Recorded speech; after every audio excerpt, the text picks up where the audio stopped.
We're back. Welcome back to the sidebar. New series, this one, Book of Pook.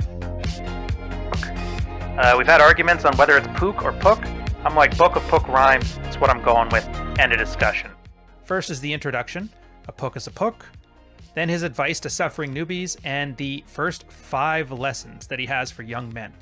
Rejection's better than regret. How to avoid the friend zone. Judge by actions, not by words. Patience is a refined sense of confidence. And trust your gut. So if you don't know who he is, he came out of the So Suave forum. So if you don't know, it was an old pickup forum, actually the one that Rollo Tomasi was from back in the day before he became, the author that you know today. So this is pre-Rational Male. This is almost pre-Red Pill. If for no other reason, it's added here because, well, I actually kind of enjoy this part. So for most red-pilled stuff, Whisper has a great post on this, by the way. He talks about subcommunication and that the different types of communication.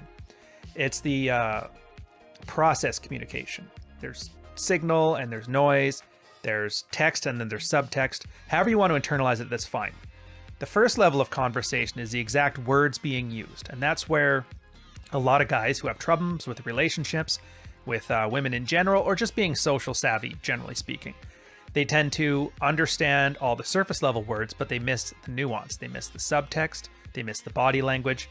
They miss what's not being said. And what I like about Pook is that he's kind of addressing it all in the sense of what's not being said. It's all subtext. So in a way, even though he's pre-Red Pill, he's kind of post-Red Pill. Because in order to really understand your stuff, you have to be kind of past the anger stage. Not only are you past the anger phase or anger stage, is that you have to be at the point where you're able to be attractive, able to be less unattractive, and then the stuff starts to make a lot more sense. So diving right into it.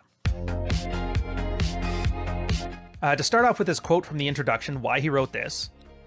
The only reason I'm here at So Suave is to help myself. I have absolutely no interest in being an authority or star poster or anything of the such. I just want to correct my own flaws and discover life. I don't care about the DJ Bible.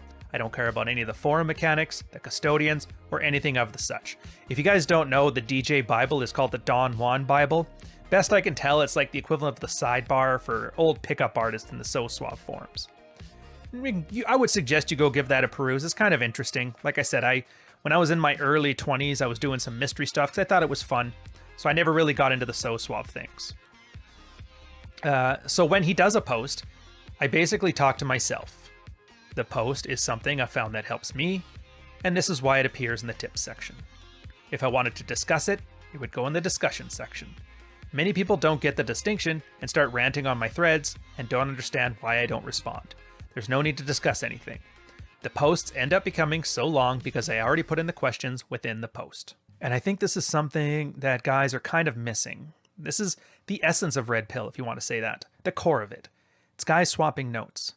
And this guy here, he's taken a journey, self-discovery, self-improvement, self-actualization, however you want to put it, doesn't really matter. The point is, I'm doing these things, this is what worked for me, and he's kind of doing this self-reflection openly. So other guys can take a look at his notes, apply them in their lives, see if it works, then they add their own contributions. And as you can see here, the Pareto principle in full effect. A lot of guys don't want to swap notes. They just want your notes. And if you notice too, a lot of guys don't even want that. They have this weird parasocial relationship where they just want to dissect guys who are doing the work. Understand, what about this? Well, what about that? What about this? Who about this guy? Does he have a right Lamborghini? Does he have this? It's like only become worse since this thing was written in the early to mid 2000s. It's at the point now where there's serious business branding opportunities around some guy just showing off his lifestyle. Literally, be like me, it worked for me. It's a demagogue type thing and it's attracting sycophants. And in that sense, you can automatically tell when somebody is or is not Red Pill. As soon as they start flexing their life as a way to have you respond to them by buying a Gumroad course from them, following or subscribing them or any of that stuff, you realize you're just simping for a guy online. And say what you will about simping for girls, at least the girl is there in front of you. It's much better than simping for A, a dude, and B, a dude you're never going to meet. Moving on. Gender theorists hold that masculinity and femininity are socially imposed. In other words, artificial. I didn't realize they were the source, but then I did realize something was off sexually in our world, as nice guys seem to be not born but manufactured. So I said, be a man. I want to free sexuality from just intercourse, else the world becomes androgynous and very dull. This is a favorite line in here too. So you can see like Robert Glover's No More Mr. Nice Guy was very influential, not just on Red Pill, but like from the very start. Even the old pickup guys kind of caught on to it. But he understands that while everybody keeps saying that masculinity and femininity are social constructs, he realizes like that's not the case, because I'm noticing for most guys who have nice guy behavior, and if you don't know what that is, I've got No More Mr. Nice Guy in the playlist down below.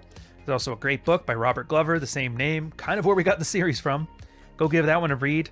If you haven't gotten past that, you shouldn't be this far ahead anyway, so turn this off, go there, and come back when you're done. But the point is, those nice guy behaviors, those codependent, validation-seeking behaviors are always trained. They're never instinctive. And so in a sense, the idea of what they would call back then inner game, but what we call now is just your mental point of origin, is just understanding your more instinctive, natural proclivity for this, that, or the other thing, and using those as opposed to the stuff that's been beaten inside your head. If you've heard of it, Rollo Tomasi talks about a lot too. He calls it the Disney fantasy. But it's essentially the role that nurture has played in removing what you have as nature. Pook continues, consider this thread. I posted here because they kept talking of Pook, psychoanalyzing him, etc., and that pissed me off because I don't know Pook, or they don't know Pook, and I'm the only one who really does. So speed seducers came after me. They said, saying be a man is not enough. We need practical advice. And throughout all this, The Secret of the Jerk on my computer, which very much dealt with this, got tired of all of this and just posted the article, and everybody shut up. Why? Because instead of everybody trying to understand themselves, they try to understand Pook. Pook is this, Pook is that. Pook is Pook. What more needs to be said? I love this line, by the way. This whole piece here, because he points out this need that guys have to find like a dad 2.0 figure. And you can see examples of this still. He was telling you about this stuff in the 2000s. This was before people started standing for Jordan Peterson. This is before guys start following whoever's got the nicest Bentley or Lamborghini or Maserati on Twitter. This is before people started buying Gumroad courses and consulting cases from guys who claim to have 1,300 notches under their belt. But you see the point? All these guys, instead of looking inward and seeing what they're missing in their life, what they're deficient in, what they want, what their goals are, what their deficiencies are, to take a good hard look in the mirror, instead of doing any of that work, they would instead stand for an internet celebrity, which is weird. It's kind of like guys following 4 out of 10 girls OnlyFans accounts. I guess it's the accessibility, because nobody's going to be a fan of The Rock, because The Rock will never love you back. But this random dude on the internet has a Lamborghini? Could happen. More possible.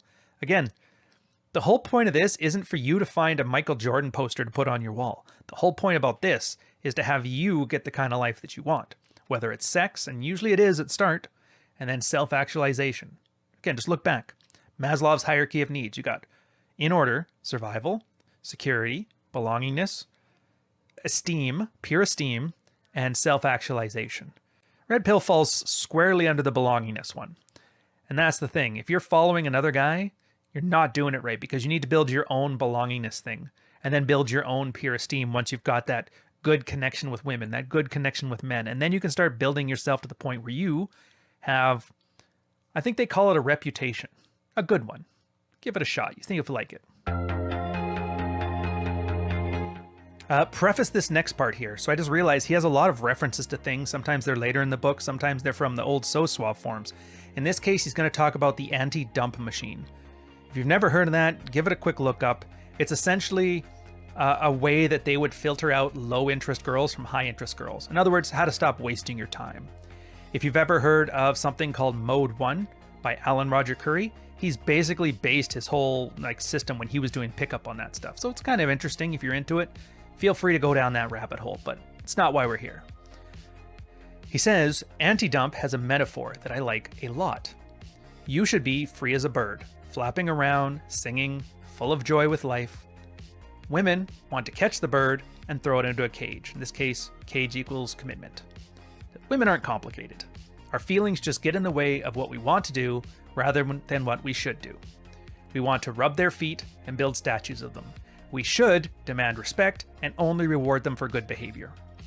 So true passion can only be believed or can only be achieved when the man is willing to walk away at a moment's notice. After all, if you say, "I love you" after a coffee date, then the passion is gone because you have shown that you will never walk away. I love this section here. It's kind of like an appeal to the nice guy, the average frustrated chump, the codependent validation-seeking nice guy. However you want to refer to it doesn't matter, but that's the point. These guys don't realize one of the more attractive qualities about being a man is that you're not caught. Girls want to catch a man. They don't want a caught man. They want a guy with one foot out the door. And it's not a faking. Like, you can fake it. There's plenty of things out there that do that, like the 2/3 rule. For example, if a girl texts you 3 times, only text her twice back. It's a way of calibrating your engagement based on her engagement. So if she's not invested in you, you don't invest back. Don't waste anybody's time, essentially. It's why coffee dates are bad or good and dinner dates are bad. Because dinner is supposed to be a reward for good behavior. But guys are treating it like the interview process to even see if there's a romantic option with the girl. Again, stop over investing is the key here. So carrying on. Flowers and gifts should be used as a reward, not as an item to buy her affections. When a woman treats you with indifference, you challenge her. When a woman treats you with disrespect, you punish her by withdrawing your affection and time. When a woman treats you well, with respect and affection you want, you reward her. I think the solid line of thought here is that you will get as many girls as you want and keep your relationships bright and fiery. The trick is, do not have desire. See what I was talking about before with subtext? The way he's describing this stuff, it's flowery, it's poetic, it's sure, but it's helping you get into that mindset where you're not overly literal and, dare I say, autistic when it comes to human relationships, because they're just not that way, men or women. Nobody is socially awkward. It's a new phenomenon, and I would argue it's not so much a medical phenomenon as it is people just don't practice anymore. So a little bit of social skills will go a long way in this day and age because people just don't have them. You can have it as a superpower. Some guys buy Lamborghinis. Some guys are 6'5" linebackers. You can talk to somebody and maintain eye contact. It is what it is. Charles Bukowski, Jordan Peterson, Neil Strauss. I like these guys.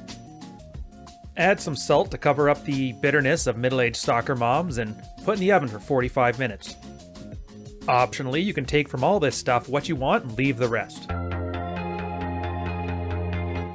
So now we're on to the 15 lessons for young men. And this first one, rejection is better than regret.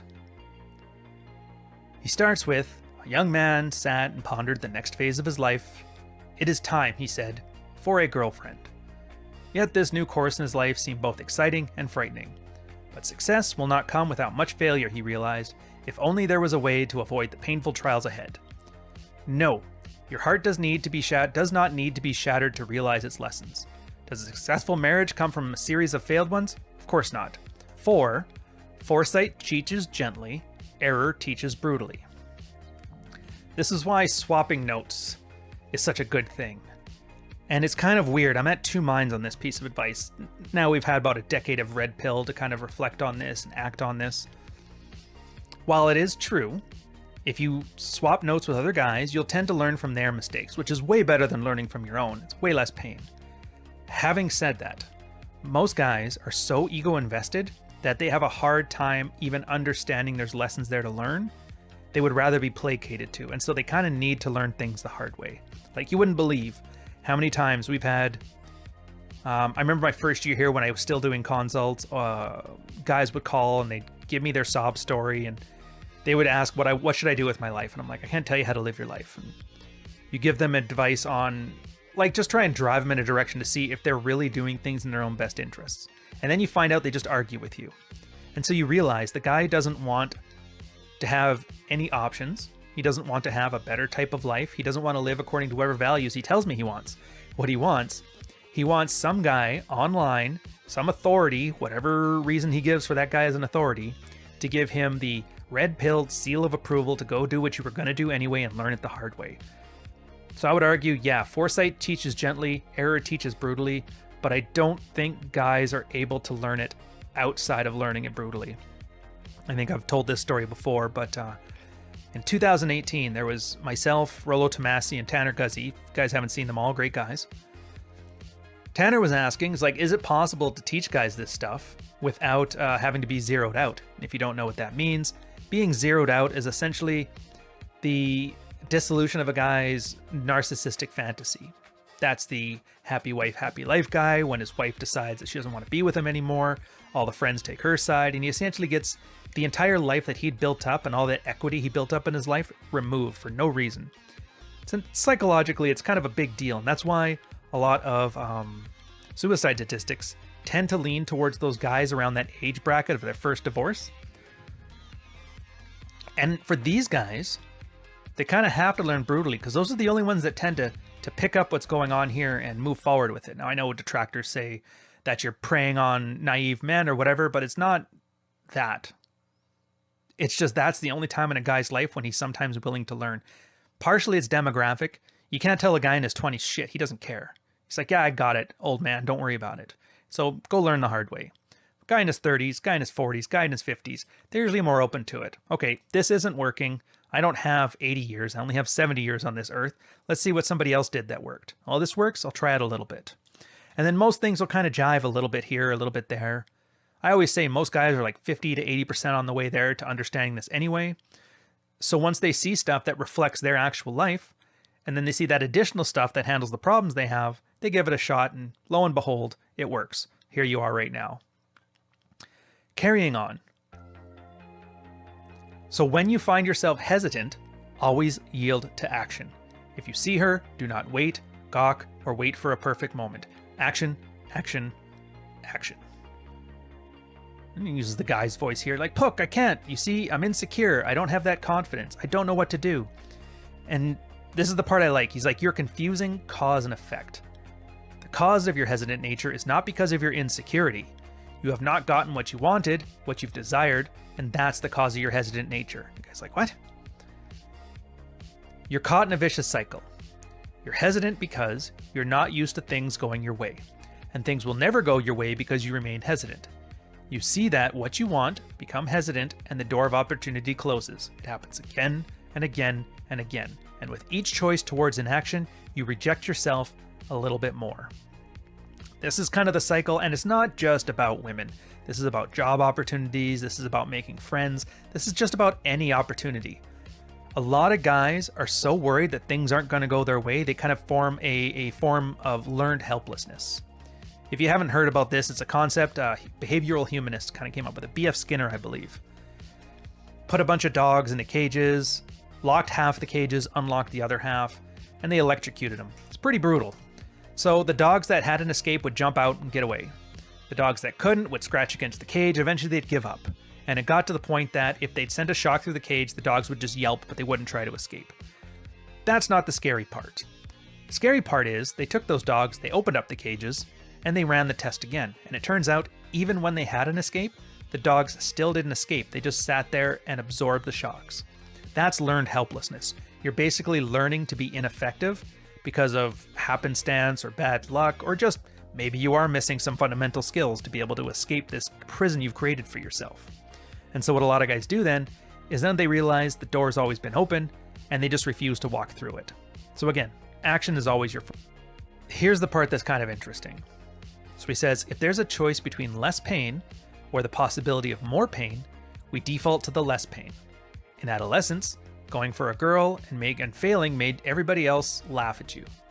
Now, whether or not it was true, you thought it was true, and that's how you were kept within the cycle. And the guy's like, well, how do I get out? He goes, by realizing the choice of inaction is more painful than action. Childhood is over, you're a grown adult. You must approach. Always default to action now. Now, for those of us who wasted years in hesitation mode, know that rejection is always better than regret. Always. So I like this too, because there's no flowering up the language. It's like, look, you go get shot down, it's gonna suck. Nobody likes getting rejected. But I'll tell you right now, women hate it a lot more. Nobody likes getting rejected. But the pain you get from inactivity is gonna be way worse over the long term. And that's the thing. As a child, you always escape the immediate short-term consequences or something. And inaction never has an immediate consequence. It actually feels pretty good, and that's why guys take it. But Pook argues here that the essence of being a man is to be accepting of that short-term pain because it's way better than the long-term pain that comes later. So it's up to you. You can have the foresight and learn this one gently, or you can have the not foresight and learn it the hard way. Lesson 2, how to avoid the friend zone. But why, Pook? Why is friendship hopeless? I fall in love with my female friends. Do they not do the same? Pook then called up a woman. She appeared in a blaze of fire, probably from the place that all women are from. The idea of this one, it was a guy talking to a girl, becoming friends. Then she didn't like him. He got shot down. He wants to know what the hell. And he asked this fictional flame girl, "Okay, woman, pray tell, why do you not go after your male friends?" And the woman looked amazed that anybody could ask. It's because they're just friends. But don't they fall in love with you? Yeah, my male friends constantly fall in love with me. And speak truly, madam, what do you and your male friends do? Oh, we hang out and we talk a lot. What do you talk about? Oh, everything and anything. And they fall in love with you? Yes. Ah, okay, Pook said. Now we have our answer. Away with you. And the woman vanished in a fireball. You gotta love how flowery he makes this language. It's actually kind of neat because he's doing the... I can't remember if it was Plato's Republic. I think it was, where he had a conversation here with some fictional guy. Except for Pook is the fictional guy.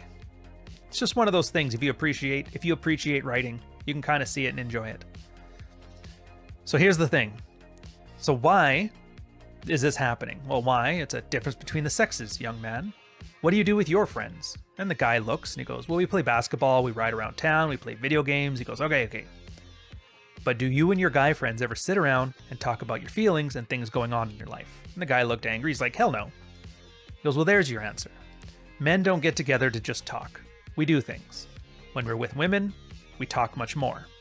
So since we reserve our talking and our sharing of emotions and experiences to our romantic interests, we get confused with our female friends. We begin to get interested in them because of this.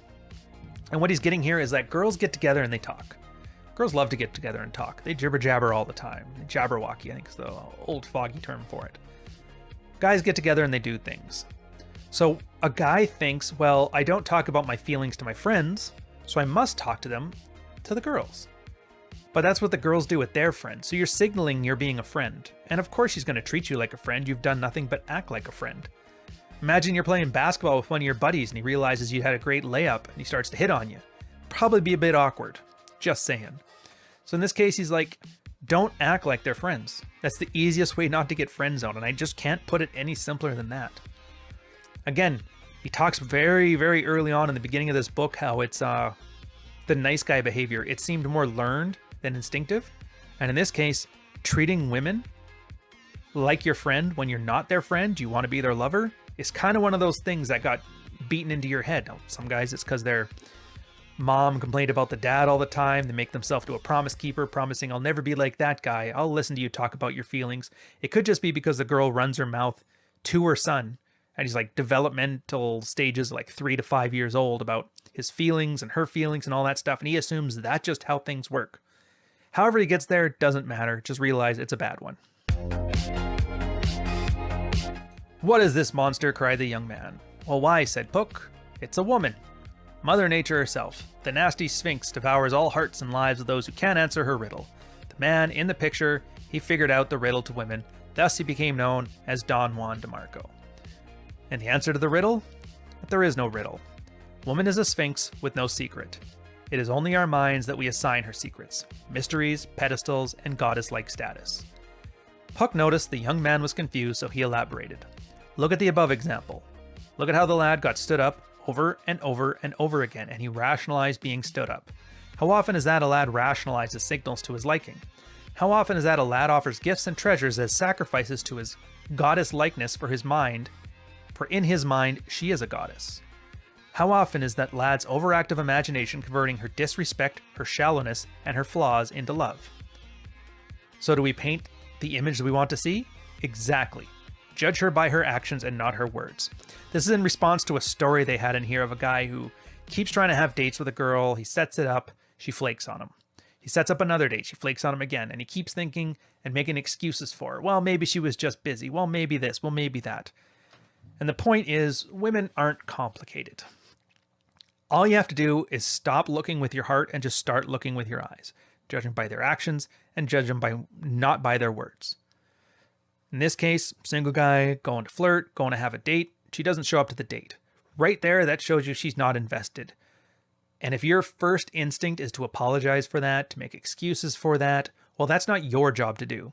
If she was interested in you and she happened to flake for maybe a good reason, she would most likely call you, let you know, probably set up an alternative date, or at the very least be profusely apologetic.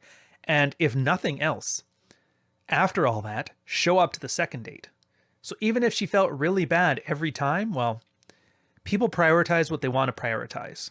Again, I think it's Rollo put it that way.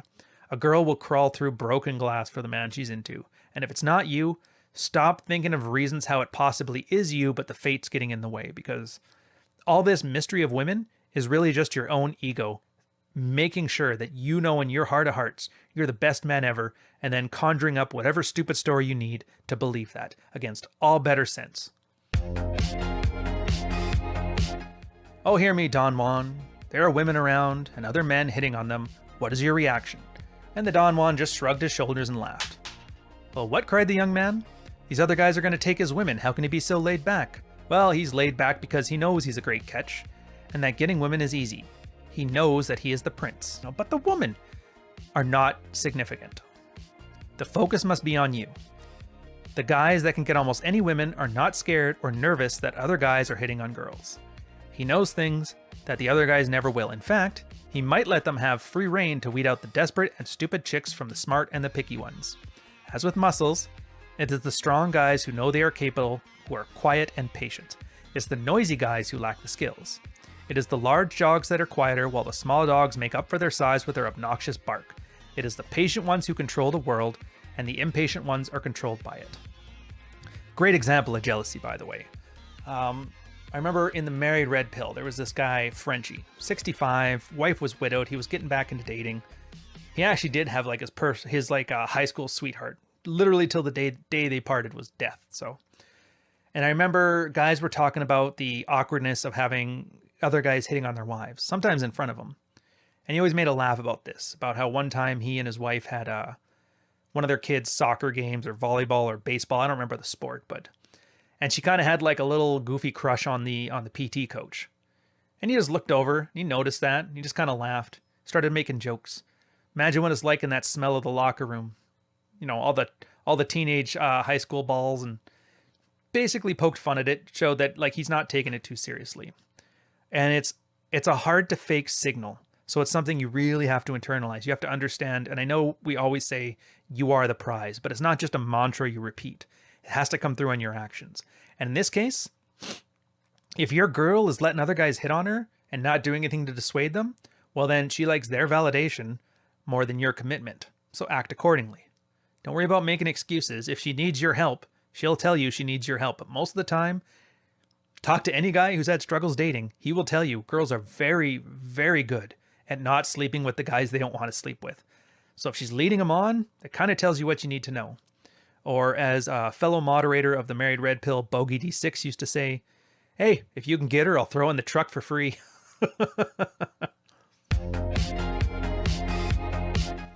This was a guy wondering, well, what do I do when I get to the bedroom? How will I know what to do next? And he goes, all right, just trust your gut. Like, how does the kid know how to eat? You know, well, the food's right in front of him. His nose smells it. His eye sees it. He drools. I'm like, okay, same with women. What does the kid do next? Oh, he bites into the food. Okay, but how does he know when to do it?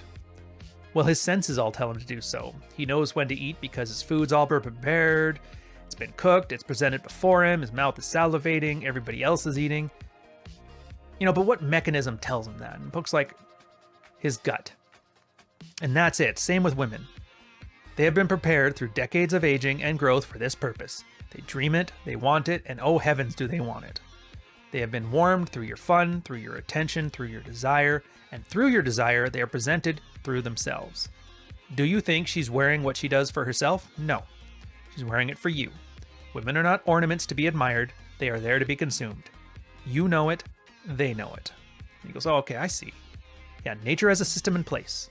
No philosophy in the world can do you any good. In fact, the philosophies that supposedly work are the ones that best match nature's music. You can either flow with the system and get what you want, or you can bucket in pain, so listen to your gut. And in this case, this is good for a lot of guys who always get these like very specific questions. Well, how do I know if that's an indicator of interest? How do I know if I should go and touch her yet? Like break what they call Kino escalation. How would I know if now's the time to go in for a kiss? And Pook makes the case, it's like, trust your gut. If you have to ask the question, the answer is probably like you're not paying attention to it yet.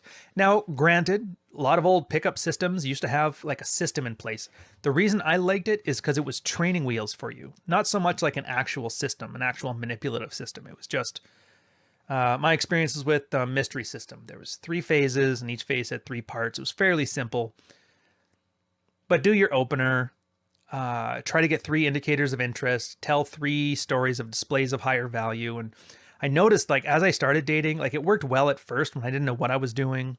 But then after a while, I realized, like, I was skipping steps and skipping other steps and adding things in and doing things out of order. And a lot of the times it was just once you understood the rules, the training wheels came off, and you just kind of trust your instincts. Like, you can tell when a girl is into you after you've talked with enough girls. You can see when you go in for a kiss. You can see when you can go and, touch her on the forearm and let you know you've had fun. You can see when she's not interested and you're like, yeah, I'm tired. I'm going to go to bed. I have a great red-pilled coffee video about some girl who had that date, and the guy listened to her talk for about an hour and he goes, yeah, I'm tired. I'm going to go to bed. Let's call this in like at 8:30.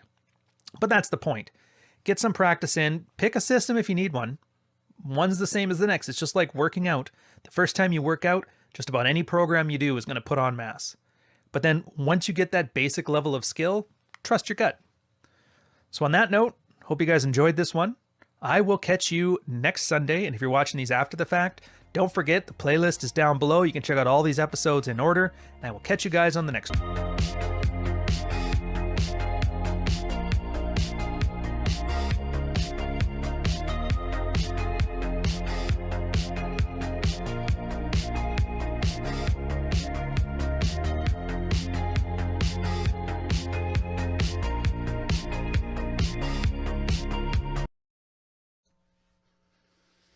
Episode 2, Book of Pook.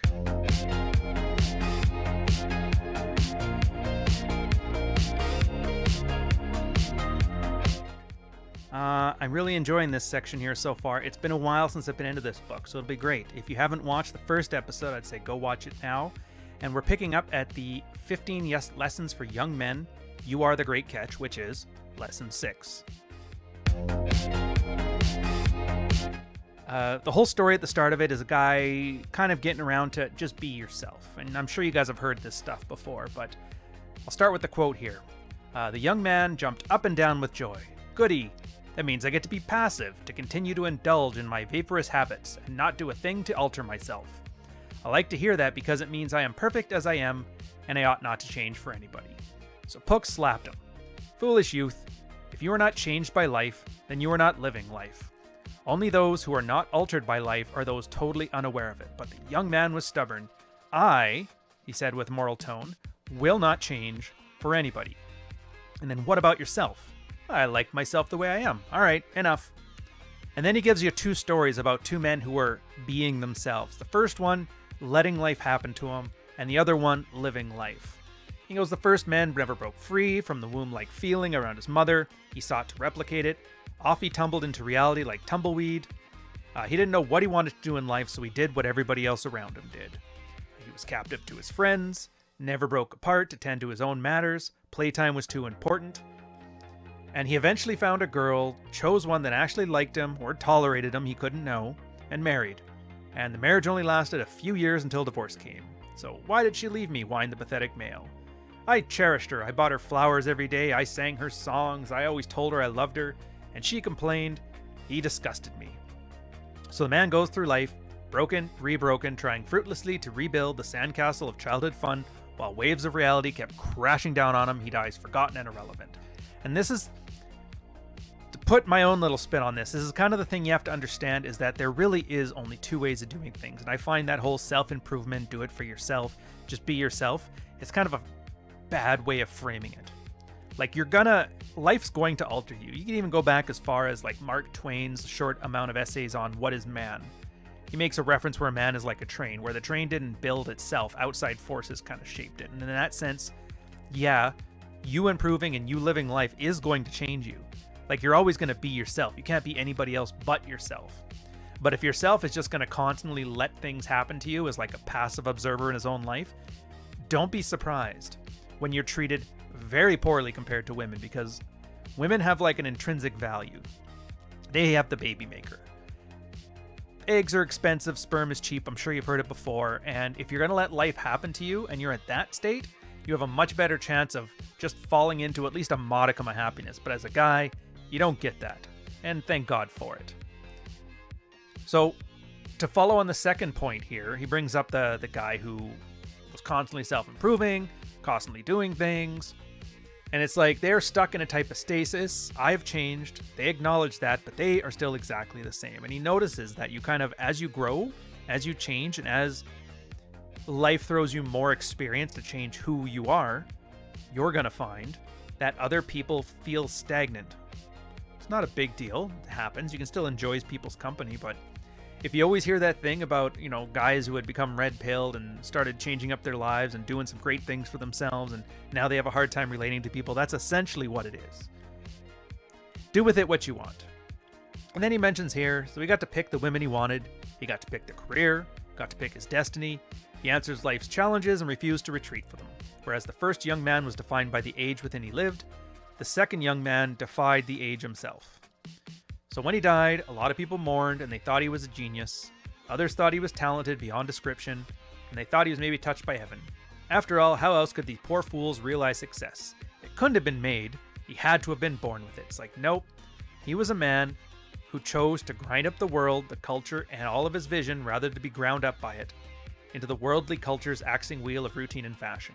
Again, you live life or you let life happen to you. The next lesson for young men, which is lesson 7, respect is all. And it starts off with a wonderful little story about a guy who was doing everything for his girlfriend, rubbing her feet, buying her coffee, doing all this stuff. Eventually, she just puts him in the friend zone. Hey, I think we should just be friends. I love you, but I'm not in love with you. And I'm sure many guys have heard this before. So to quote here, he goes, he realized, by pleasing her whims, I lost track of mine. A servant she'll be, a friend she'll see. As the lesson is, respect is all. Pook does a little conversation with him, answer this riddle. Why do men who are willing to walk away turn you on? To the girl. And the girl laughs. Didn't everybody know this? A man who can walk away means that he has his pick of the litter, and the woman can be easily replaced. You won't find the lawyer or doctor or politician be entangled to a woman at first. He goes, all right, get out of here. Melts away in a blaze of fire and flame. I'm not sure if there's a reason that the girls always show up and leave with like a fireball. I don't know. I'm sure there's some kind of like whammon ain't shit into it. So if you already know, let me in the chat. So we asked Pook, is like, so the great catch is always willing to walk away? The great catch is respect. She is supposed to celebrate life with you, not use you as a peon. Be a man, and respect attends to itself. Now, when he says be a man here, I should be specific because this is the internet and this is the sphere of men and this is Red Pill. So very artistic crowd, if you know what I mean. When he says be a man, what he means, taken from the last sentence, from the last lesson, living life, not letting life happen to you. Passive observer, active participant. When he says be a man, he's essentially talking about the maturity to live and direct your own life, to grind up all those things that are influencing you and make your own smoothie. Standard one, guys with approach anxiety, guys that think you need to be friends with girls first before you become romantic, and the guy's having no success. So he faced a big problem. Talking to a woman normally he was fine with. Talking to her as a sexual outcome in mind made him feel guilty and dirty. He knew being desireless was keeping him from being desperate, but it wasn't getting him women. In fact, it seemed like those guys that desired women would have their desire reflected back. Then it hit him. Only the sexual ones get the girls. By the way, I got some great follow-up on this one. It's I don't know what it is about guys, but they always think, and it's something to do with the Madonna whore complex. If you don't know what that is, I deal with that in the other book from the Sidebar series, Practical Female Psychology, where guys have this weird dichotomy of women in their mind where they are either the Virgin Madonna or the whore of Babylon. And they always treat one as one and one as the other. They don't mind disparaging that one as like a broken or damaged girl, which just hides their lack of ability to sleep with them anyway. And then the Madonna ones, they actively work themselves into a friend zone because by being openly sexual, it would kind of degrade her image in their head. And they don't want to do that, which is the weirdest self-sabotage you're ever going to see a guy pull. If you have done it, just remember, Nick August, great guy, follow him on Twitter, Punch Riot Magazine, very good, puts it himself. Your grandmother used to undress for sailors. So Pook tapped the woman on the arm with his pointy stick. Women, he said, are entirely sexual creatures. They do not respond to your intellectualism. They don't respond to your genius. They only respond to your sexuality. And what do you mean, Pook? Most men are scared of their sexuality. Look at the chumps. They are not men. They are androgynous. They are ape-like. Then embrace your own sexuality. Be a guy, talk like a guy, act like a guy, do action things. It's the one thing to talk about love, but most guys just want to talk. It's actually funny here. So there was this great post, and I can't remember who wrote it, but I'm totally stealing it from Twitter, where he asked a question to like the red pill crowd. How many of you are able to just sit there and enjoy a blowjob? It sounds like a goofy thing, yeah, sure, and maybe a lot of you guys don't have this problem, which is fine too, but it was amazing how many guys realized just sitting there and to sit back and enjoy yourself and be sexual and not ashamed of it, like they didn't know what to do. They always had to ask what the girl was okay. They always had to worry, like, do I rub her back? What do I do? And it's only like the guys that get it and the guys who have like red pilled themselves realize just sit back and enjoy. If your girl wants to take care of you, let her take care of you. Be sexual. Don't be ashamed about it. These are the things that happen in life to normally sexually aware people. Just be cool with it. Charles Bukowski, Jordan Peterson, Neil Strauss. I like these guys. Add some salt to cover up the bitterness of middle-aged soccer moms and put in the oven for 45 minutes. Optionally, you can take from all this stuff what you want and leave the rest. The next one, and this is one I like, it's do not contain yourself with formulas. It's lesson 9. They talk about psychological maneuvers. You must learn neuro-linguistic programming, the fancy words to say to hypnotize people, and the guides. You shall learn and memorize the booklets of societal situations with women, ceaseless information. You shall never have too much information, commanded Manuel. Thus, countless articles, countless posts, streamed underneath the young man's eyes, and at the end of the day, he was still in front of the computer. But, something was not right. He had burned the mantra in his mind. You shall never stay on the phone longer than 20 minutes, only to break it, and he got a success. Also ingrained was the mantra, you shall never compromise, and lo and behold, when he broke the rule, he usually crashed and burned, but this time he achieved high-flying success. Soon, the rules that had so framed his courtly actions disintegrated, and he realized, these guides and rules were a clutch for my lack of confidence. They do not, however, work all the time and are overall limited. Then he smiled. The rules and guides are the training wheels, the helper out of the nest. No more shall he be completely dictated by that Spanish guy named Manuel. He could now fly and soar on his own. So the young man pulled his hair. I used to think women were nice and charming, that only bad boys are the problem. This knowledge is shattering every ideal I had about women, and Pook nodded. Yeah, there are a few of harsh truths that you need to understand, and I love this quote.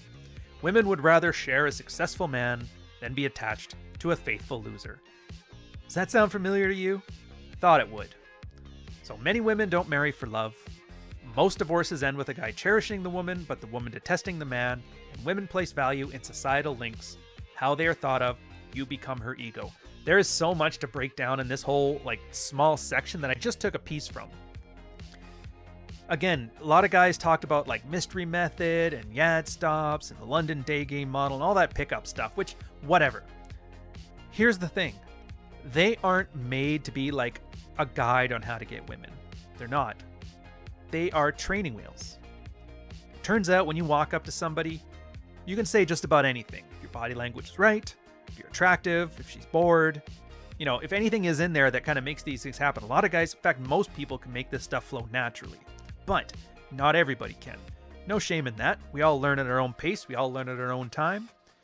So for some guys, they just think, I don't know what to say to a girl when I walk up to her and I'm interested in her. So that's when openers were made. Here's the things you can say. Here's a, is it cheating? I got an opinion opener. Is it cheating if I sleep with a girl in a different area code? Or the yad stop, and I'm not really good with that one, but it doesn't really matter. The point is it gives you something to do, so you have an idea where you can go. It turns out there's like 100,000 things you could possibly say in an opening with a new person. But these ones give you a structure, and then once you do the structure and you do it enough, you start to realize that you don't really need it anymore. You'll skip steps. You'll do things you're not supposed to do. Sometimes you'll go out of your way to kind of get yourself shot down just to see what a rejection is like.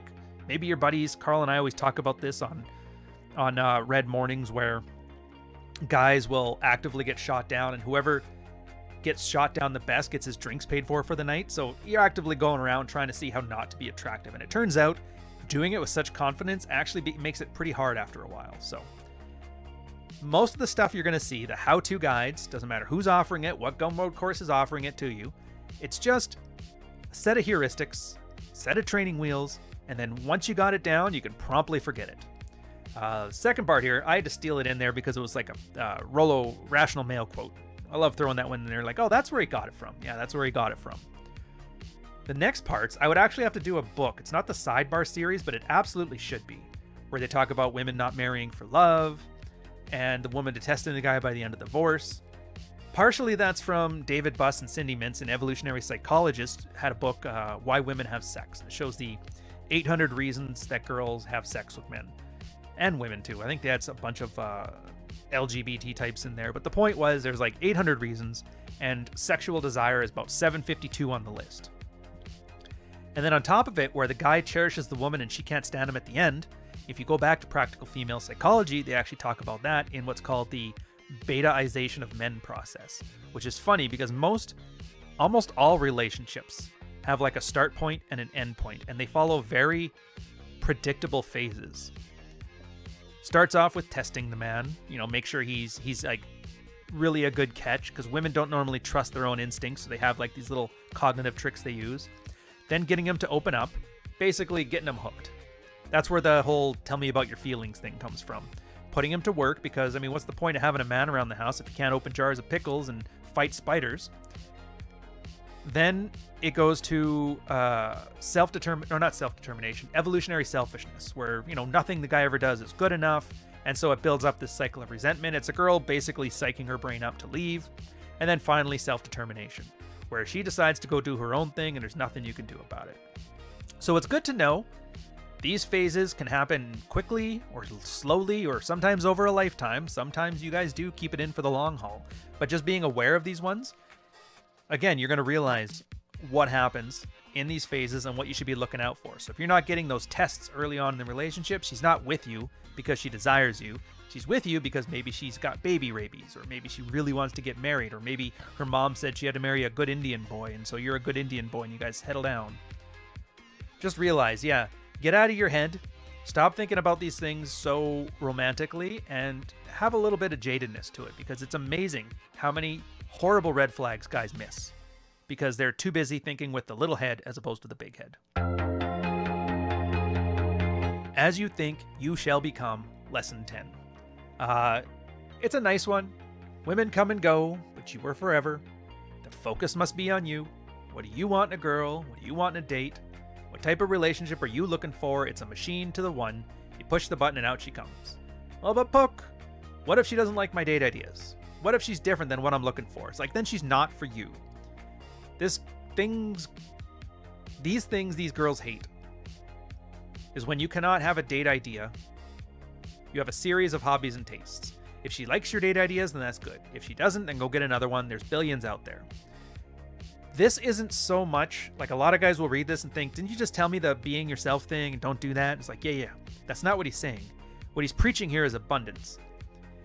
And it's one of those lessons that girls kind of intuitively know, because since they've been 13, thousands of dudes have been trying to hit on them and trying to sleep with them. So they have no fear of being able to find a man. Maybe finding a husband might be an issue, but not finding a man. And the idea is you need to have that level of abundance in your life. And so he talks about all these flippant ideas of why you should ditch girls. Yeah, you got to internalize that because it changes how you behave and makes you generally more attractive. And I guarantee you the guy with that kind of abundance doesn't settle for something that's arguably bad for him. So just remember, I'll quote this bit here, you can't be yourself without truthfully seeing yourself. You can't sacrifice character or joyfulness without ultimately destroying happiness. You can't control the situation. You can only control yourself, your emotions, and your life. You can't have women love you until you love yourself. You can't grasp female nature until you grasp your male nature. You can't win her until you focus on winning you. You can't fully know the principles of this website until you leave it. You cannot, I like that one by the way. Basically, get the hell out of here. You should know enough by now to get started. You can't obtain love by giving yours away for free. You can't fulfill your desire by letting it trump your integrity. And you can't be yourself by denying your dreams and what it takes to achieve them. Again, I like how he defines being yourself. Yourself is a process. It's not a person. It's not an identity. Getting a girl is not success. Lesson 11. Now, the error is guys defining their success on having a woman or woman. They should rather be concerned with having a woman that does actually like them. So why do you say this, Pook? It sounds like a bit more work. He's like, yes, but if you do this, then you won't be like the following. Brings up a bunch of very loserish guys, and I'm sure you guys have heard these points before. You know, she said she loved me when we got married. Why does she want a divorce now? All my friends thought she was a keeper. Why is she cheating on me with her ex? She won't return my repeated calls. What's going on? I do her date ideas and she thought I was boring. What does that mean? And Pook shakes his head. When you aim at something long term, you need to make sure that woman likes you. Just because she dates you, sleeps with you, and yes, even marry you, doesn't mean she likes you. And the guy's like, so what should I do? He goes, you define what the dates are at first. She will work with you if she likes you. You can soften up later in a couple months, but if she starts breaking dates, giving you the runaround, or seems inflexible, then that should be warning signs that she doesn't like you. I know this sounds like a goofy little thing here, but there's actually a wonderful psychological reason for this. I'm sure you guys have all heard about BPD, or borderline personality disorder. It's also called like the extreme woman disorder. Psychologically speaking, you take a bell curve, you take the traits that are involved with borderline personality disorder, put them on a bell curve. Most people fall in the middle of the bell curve, 1 standard deviation. 2 standard deviations is a bit kind of extreme. 3 standard deviations is a disorder. So that's not saying that all the borderline personality traits are bad traits. You know, like infatuated with things. Almost like the best way I've heard people describe it is like being an actress in somebody else's one-man play. It's like the perfect fit for the narcissist, which is the male one. So here's the thing. If a girl is into you, she will start to like the things you like. If you're a San Francisco 49ers fan, and I don't know why you would be, or if you're a Browns fan, or if you're a Canucks fan, the girl who's into you will start to like the Canucks. She'll start to like the Browns. If you're really good, she might even like the 49ers. But that's the point. And here's the thing. A lot of guys think, well, she's just doing that because she's trying to get into your good graces. It's like, no, this is what you don't understand about a healthy level of borderline personality before the disorder. It's their brain actually wires them to like the things that the man that they like is into. So yeah, you should notice this. In fact, more often than not, it's a great red-pilled post. I think it was Uncle Vaz where he says, no woman you meet will have a hobby that she came up with by herself. There's always some man in her life who introduced her to it, whether it's her father, an ex-boyfriend, or something. It's also good to know for cheating, because if a girl all of a sudden starts picking up random new hobbies that you didn't know about and came out of nowhere, well, it might let you know that your time's about to come to an end. It's one of those little warning signs to keep control of. But yeah, again, what I love here, it's not so much that Pook is describing it as like, this is how things works. He gets you to understand the actions. Do the things you want to do, and if she's into you, she'll do those things too. I think Rollo puts it the best. If a woman will crawl through broken glass for her top-tier man. But in this case, it's not so much crawling through broken glass, but she actively rewires her brain to be into what he's into. So, if it's happening to you, enjoy it.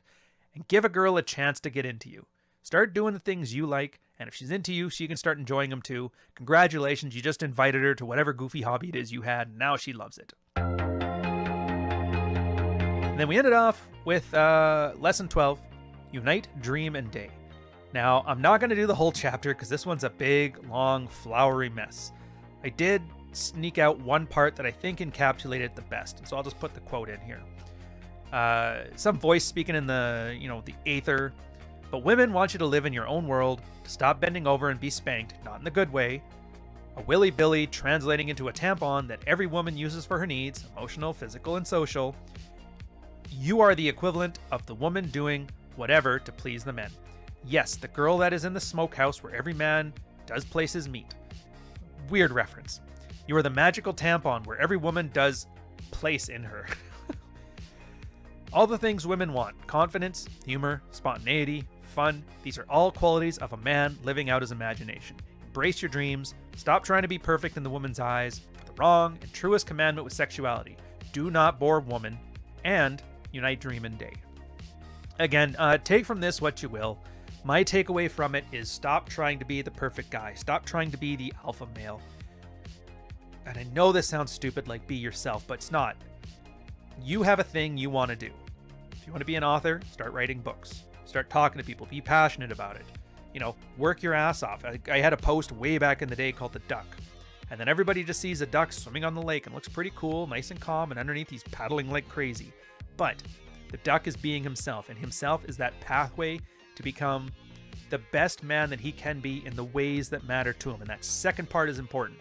You have to decide what your metrics of success are. Just being okay with the way you are now, that's being stagnant, and that's deciding to check out a life, and it doesn't work.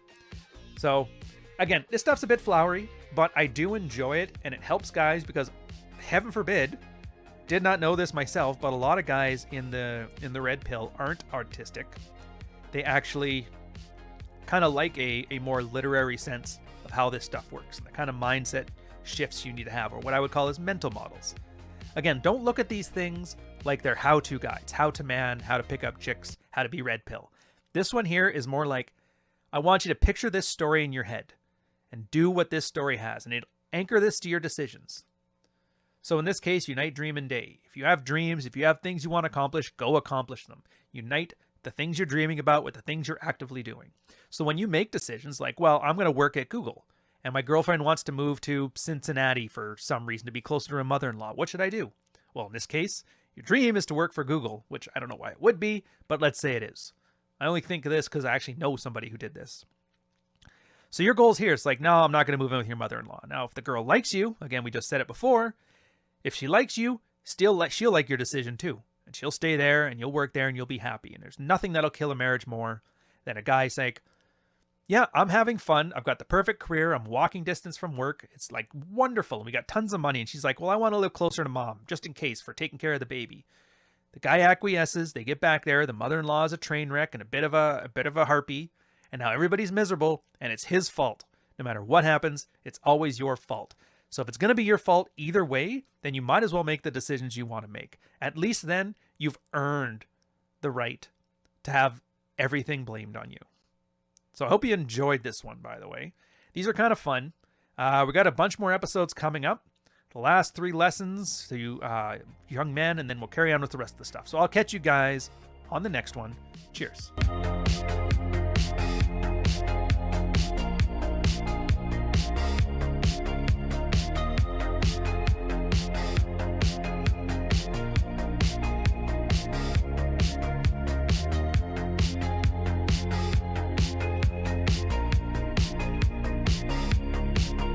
I love this section because this section shuts down a lot of that junk you see on Twitter.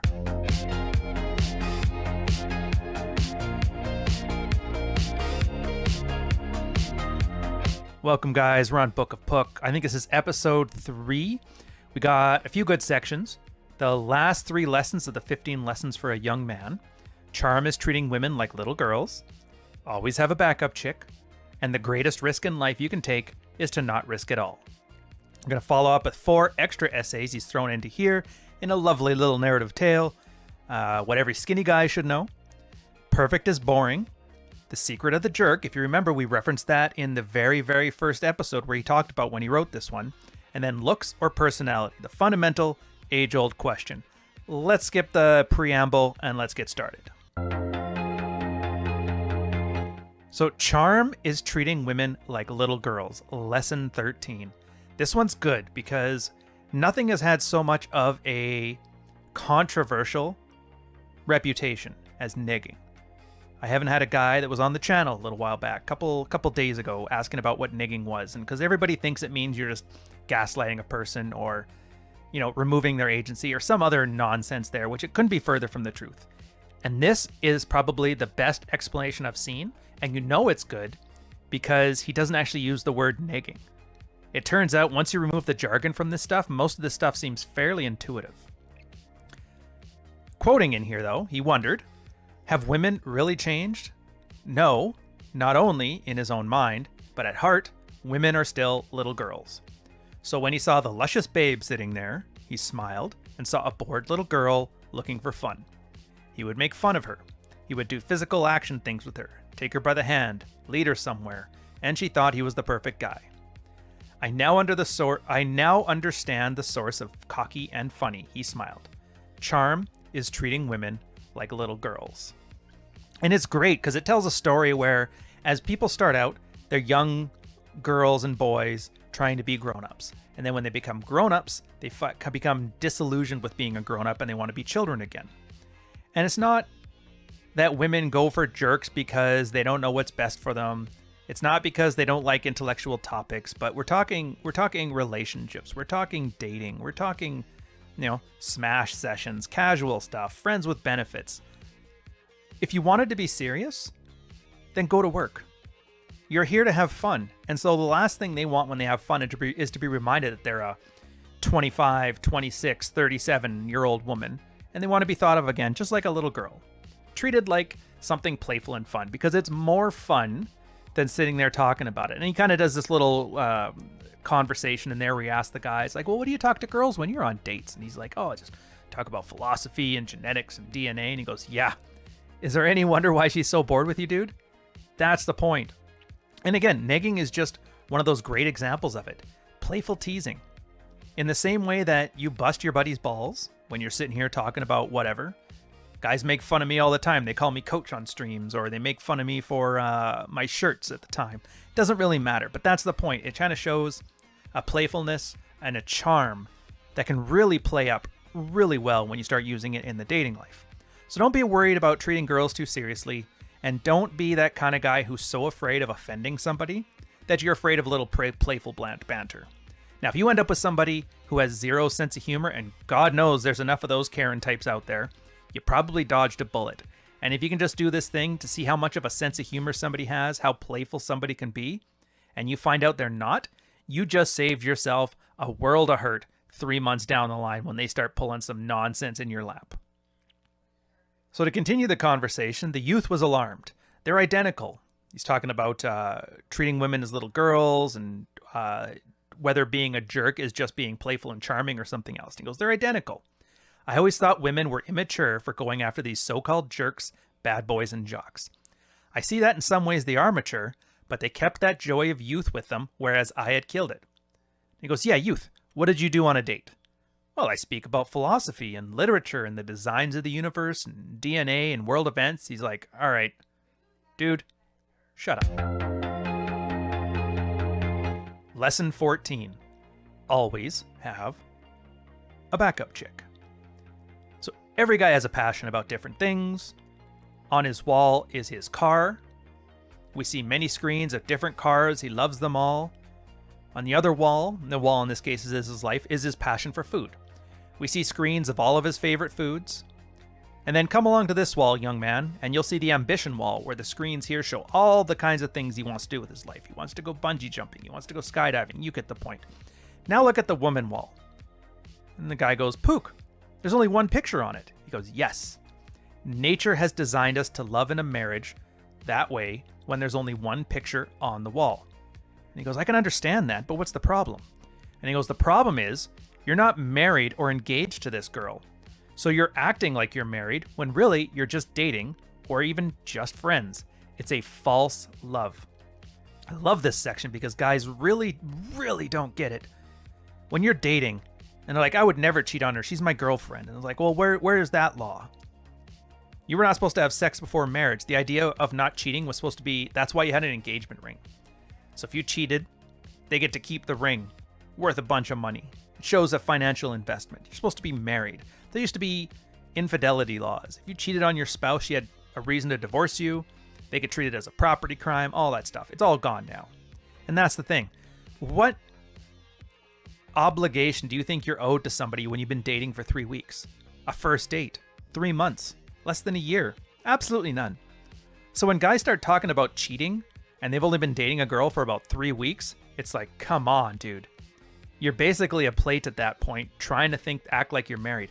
And I know we talk a lot about alpha and beta. Alpha being the desirable traits, sexually desirable, and beta being the comfortable traits, the relationship type stuff.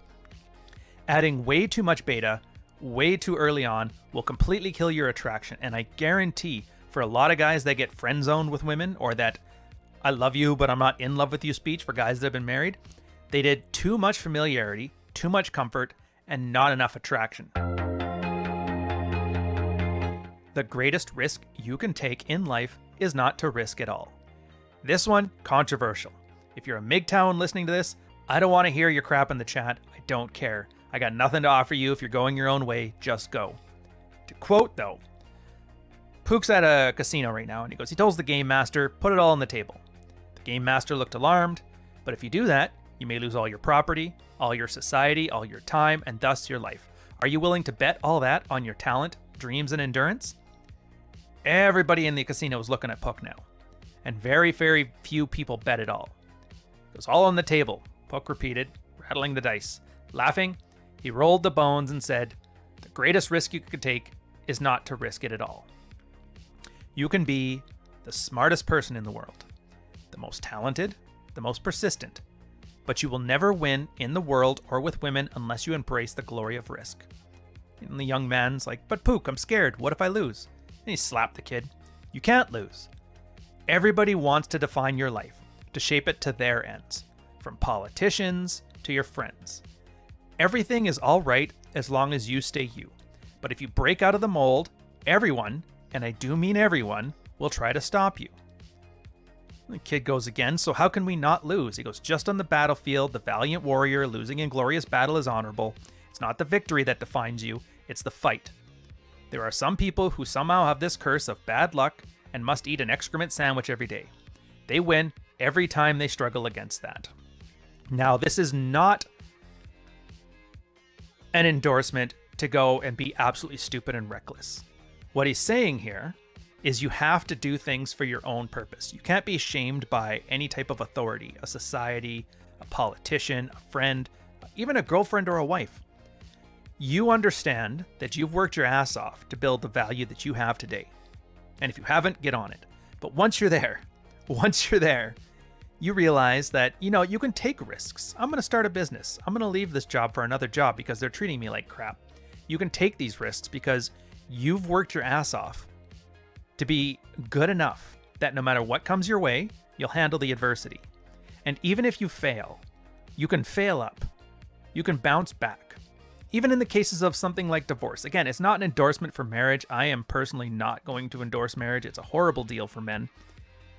It's like betting on roulette. You might win 32 times your thing's back. It's like, actually, you know what it is? It's like roulette, except for you can win your money back, as opposed to winning 32 times what you bet. But that's the thing. You take some risks, and you're going to lose, but just the fact that you took the risk taught you a lot. Think of it less so like you've lost resources, and think of it more as in you've gained experience and that was the cost of it. It's like a Gumroad course, only you started it yourself, you financed it yourself, and you're positive it works because you've seen how it fails and you know how to not fail again. Charles Bukowski, Jordan Peterson, Neil Strauss. I like these guys. Add some salt to cover up the bitterness of middle-aged soccer moms and put in the oven for 45 minutes. Optionally, you can take from all this stuff what you want and leave the rest. What every skinny guy should know. I like this one. This is Pook talking to a guy and then showing the difference that he noticed in his body when he started gaining weight. But we'll start with the quote. There was an article in the Atlantic Constitution that said how average women marry skinny guys over big guys. It also said, why am I parroting? Let the article speak for itself. When women are choosing mates, except for very attractive women, they're facing a trade-off of choosing a guy who's very sexy or one who will stick around and treat them well. He added, it is self-evident that beautiful women end up with masculine men. In other words, not skinny guys like you. And I know I can hear objectives or the objections you're saying because I used to make them. It seems so jock-like and it's so below you. Pook says here, I've gained over 50 pounds of muscle mass. There is a saying that when skinny guys get big, they look in the mirror and all they see is the skinny guy. And this is true as my skinny mind hasn't caught up with my body. And he starts going through what he was like when he was like 170 pounds, 180, 185. The turnaround comes when he hits about 195. And I'll quote it here. He goes, okay, when you don't have a girlfriend at this stage, ladies will whisper, is he gay? All the time. One girl got bold about it and asked me point blankly, Pook, you're so cute and all. Why don't you have a girlfriend? And I was stunned by her bluntness. Average women consider me out of their league. Cute ones try to become my friend. I date only very attractive women. Beautiful women are still a bit of anomalies.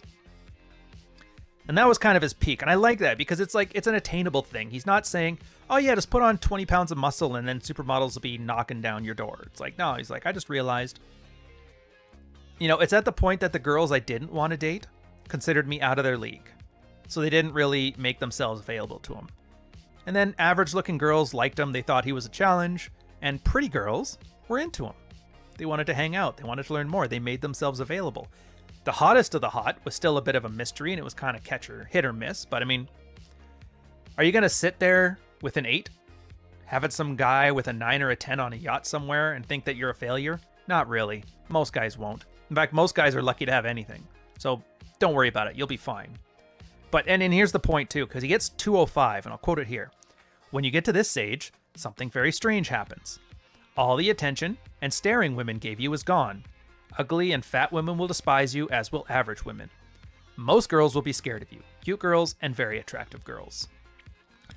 I cannot remember. I've got source amnesia for this, but there was this great self-reported Quan study about what girls consider muscular. And they were showing various bodies and weights. And then they did the same thing to guys. And what they found out is what a girl considers muscular is about 25% less than what a guy considers muscular. So when you think you want to become muscular, just realize you need a lot less than you think you need. Women are just horrible judges of that. And you can always tell when people talk about, what's that, Brad Pitt in Fight Club. And that was like, that's the most jacked guy I've ever seen. And you're like, he ate 3 apples a day. He was basically the machinist plus 5-10 pounds. So being lean always beats being big. And once you get big enough, you're usually pretty good. Perfect is boring. I went back and I was so surprised I saw this one because I've kind of came to my same conclusions on this stuff. If you don't know, I used to do pickup when I was in my 20s. I was in the Royal Canadian Navy and I just had zero free time to date like normal people would. So I'm like, either I got to figure out how to date faster or I'm just not going to date at all unless all I want to date is other sailors. And you don't want to date other sailors.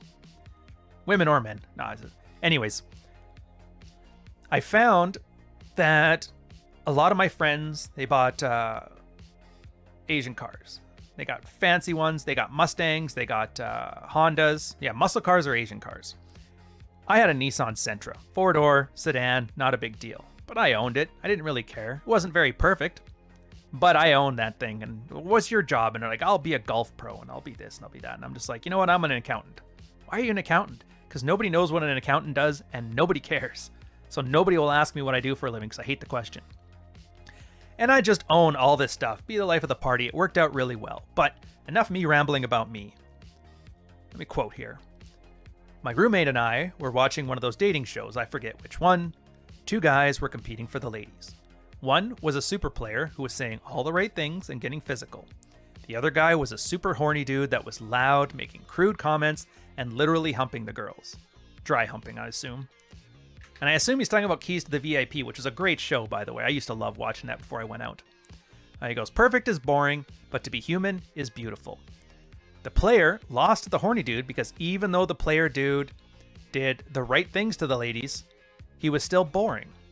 The horny guy had more personality than the player in every encounter. And he goes, I see you now. I know your gaze is phasing from my computer screen. Look at me. Pook hits the table. For the love of God, listen, your life depends on this. Because when you see a girl you want to approach, or you're getting cold feet about a date, remember 3 words. Perfect is boring. 3 words. Perfect is boring. And your brain will spit out all these reasons why you're unworthy, and if you recognize this from Twitter gurus, I won't be surprised. Your cheap and wimpy car.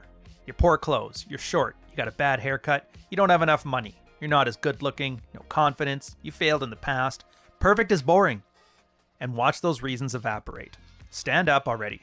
The blood is pulsing through your veins. You've always wanted to do this, but you've been scared to let yourself go. Just let go.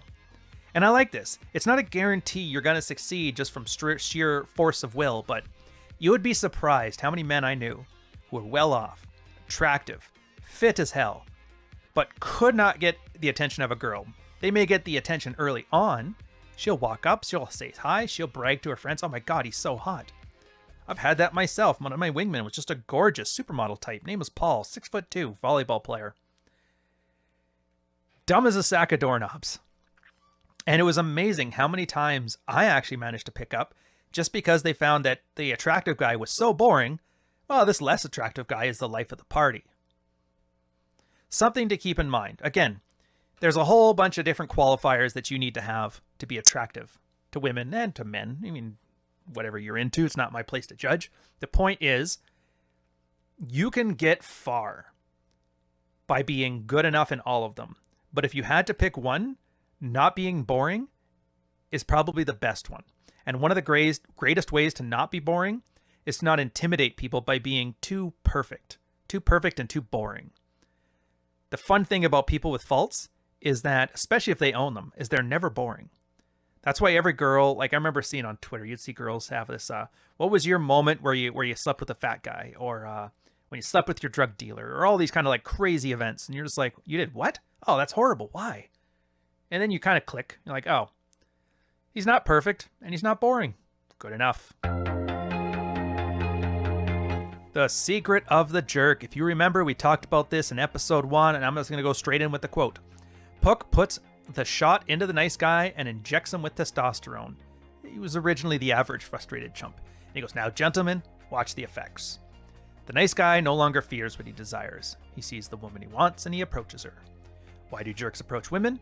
To marry them? Nope. The jerk is operating not out of control with that head down there, but rather being influenced properly by his testosterone. He sees what he wants and goes to get it. He does not apologize. He does not rationalize. He does not analyze. There are no stupid philosophies running around in the jerk's head. The nice guy gets rejected by women. Oh no, poor nice guy. But look, something is changing. The anger is building up in him. Something is being charged within him. It's frustration. It's anger. It's the worst thing that he could do right now would be to cry and duck his head in the sand. Constant rejection requires one of 2 solutions. Either lower your standards or increase your standards in yourself. Hush you. The jerk obviously doesn't care about those women in such a manner. Their testosterone says, I have needs that need to be fulfilled. Entertain me. And so the jerk comes off as self-centered, not because they are self-centered, but because they are closer to their own male nature and seek to satisfy their thirst. I would argue, though, that is self-centered, centered on yourself.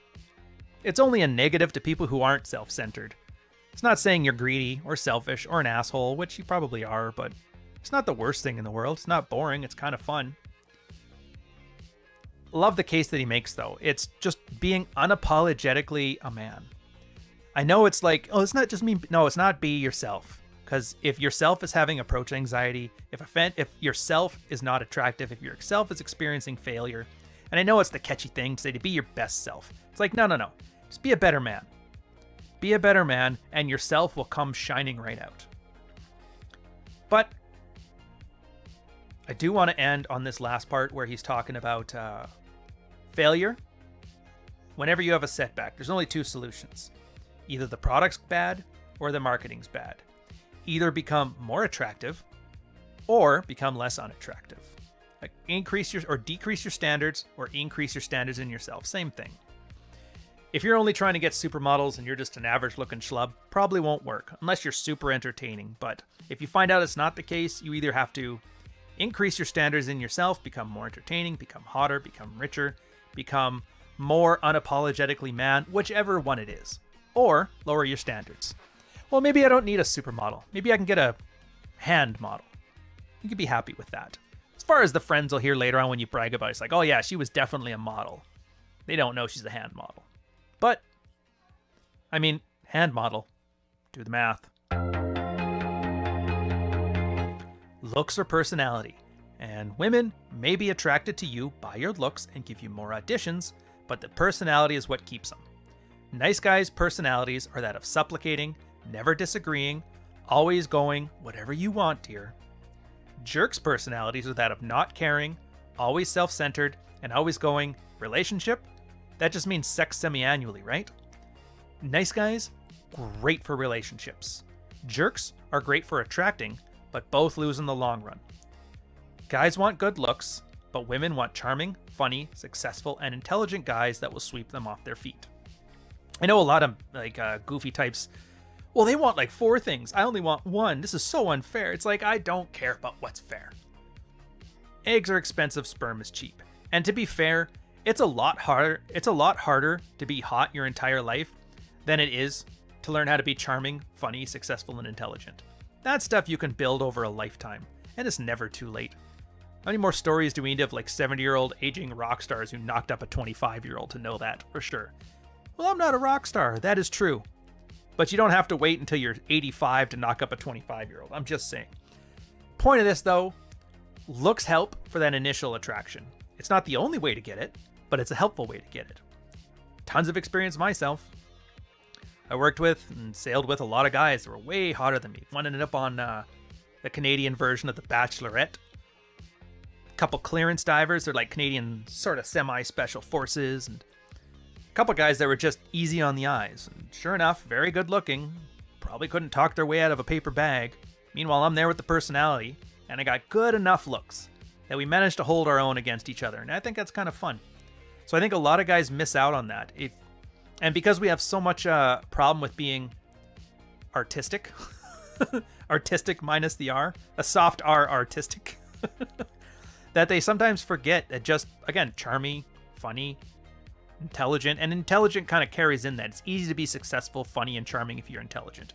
If you see a guy bragging about his high IQ and he's missing those things, he doesn't have a high IQ. He just has low standards of what IQ means. But those kind of things there are skills that'll last a lifetime. And it's easy enough to go to the gym and supplement them up. So anyways, on that note, thank you guys for tuning in for this one. I'll catch you on the next one Sunday.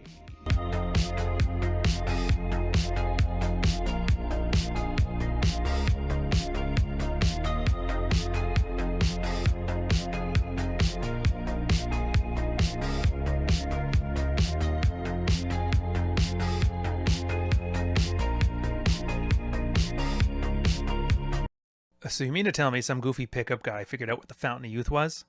Come on.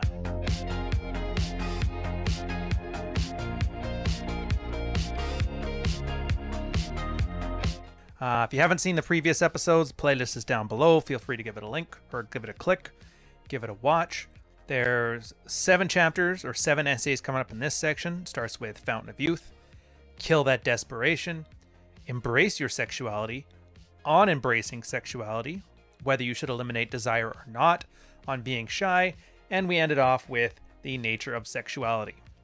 So if you're new to this one, Pook was a pickup guy on the SoSwap forums, and he had kind of done his journey, gained a bunch of muscle, started getting more attractive, started being less unattractive, and then started writing down his thoughts. He added a nice literary flair to this, because if you don't know, for most of the guys that talk about dating and relationships and that stuff, they talk about it like it's an auto mechanic how-to manual.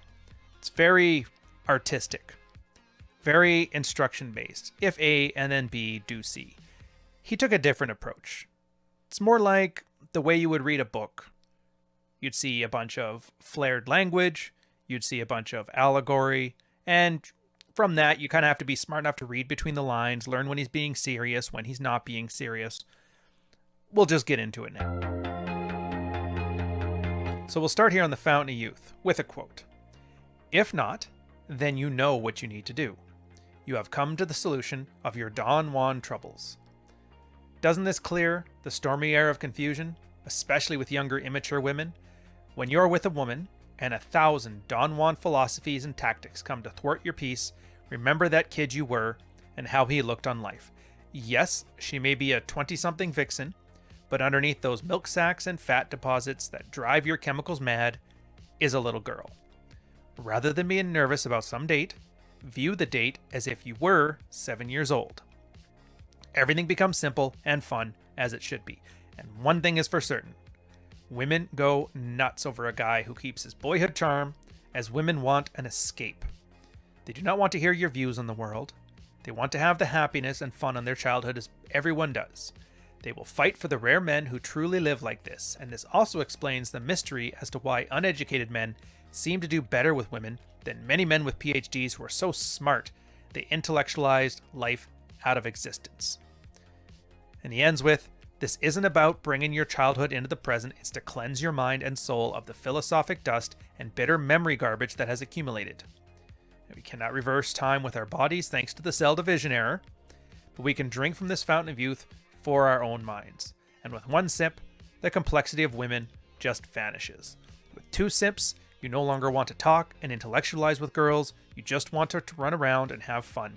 And with 3 sips, you look at all these manifestos of women and how to get women with disbelief. The fountain of youth is not immaturity, it's not mediocrity. So it's a nice story he tells here about if you just look in the past, you're going to see a guy who understood woman. And he says, look at yourself when you're 6 years old. That was kind of the thing where when you were 6, you understood that men and women are different, that girls were dangerous and give you cooties. You knew that the clothes your mom gave you to wear at school weren't very good. It ends up, you have to train the ability to be naturally attractive out of a man. And so what he's suggesting here is just go back to being playful and childlike. Again, it ties in with so many different concepts. Negging, which I'm sure you've heard before, is just playful teasing. Now, who's the guys who tend to playfully tease the most? 6-year-olds, 7-year-olds, 8-year-olds. Absolutely vicious teasers. But that's the kind of behavior that people enjoy, especially as they get older. I mean, everybody's got bills to pay. Everybody's got things to do, responsibilities. Life is hard. Their boss sucks, and that girl from accounting's a pain in the ass. Just having a guy around who's not boring and offers some escapism, it's an amazing superpower. Even for older guys.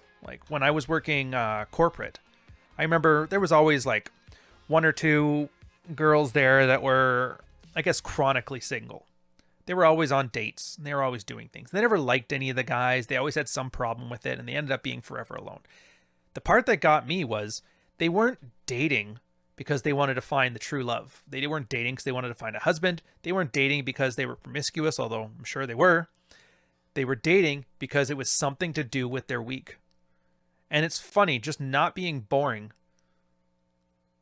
because that's all a lot of people are looking for. A lot of adults just don't want to be bored anymore. They have boring lives. They have boring conversation. And yeah, men and women alike. If you can be an interesting person when you're out and about, world's your oyster. Kill that desperation. So where I work, I ask the women why they found a coworker to be so desperate, and here are some of their answers. He's always given women attention. He's always calling all the time and calling immediately once getting the number, immediately returning a call, etc. Taking every opportunity to talk to them and tell everything about themselves. Always available. He's never willing to walk away, disagree, he's always supplicating, etc. So what theme can we find in the above?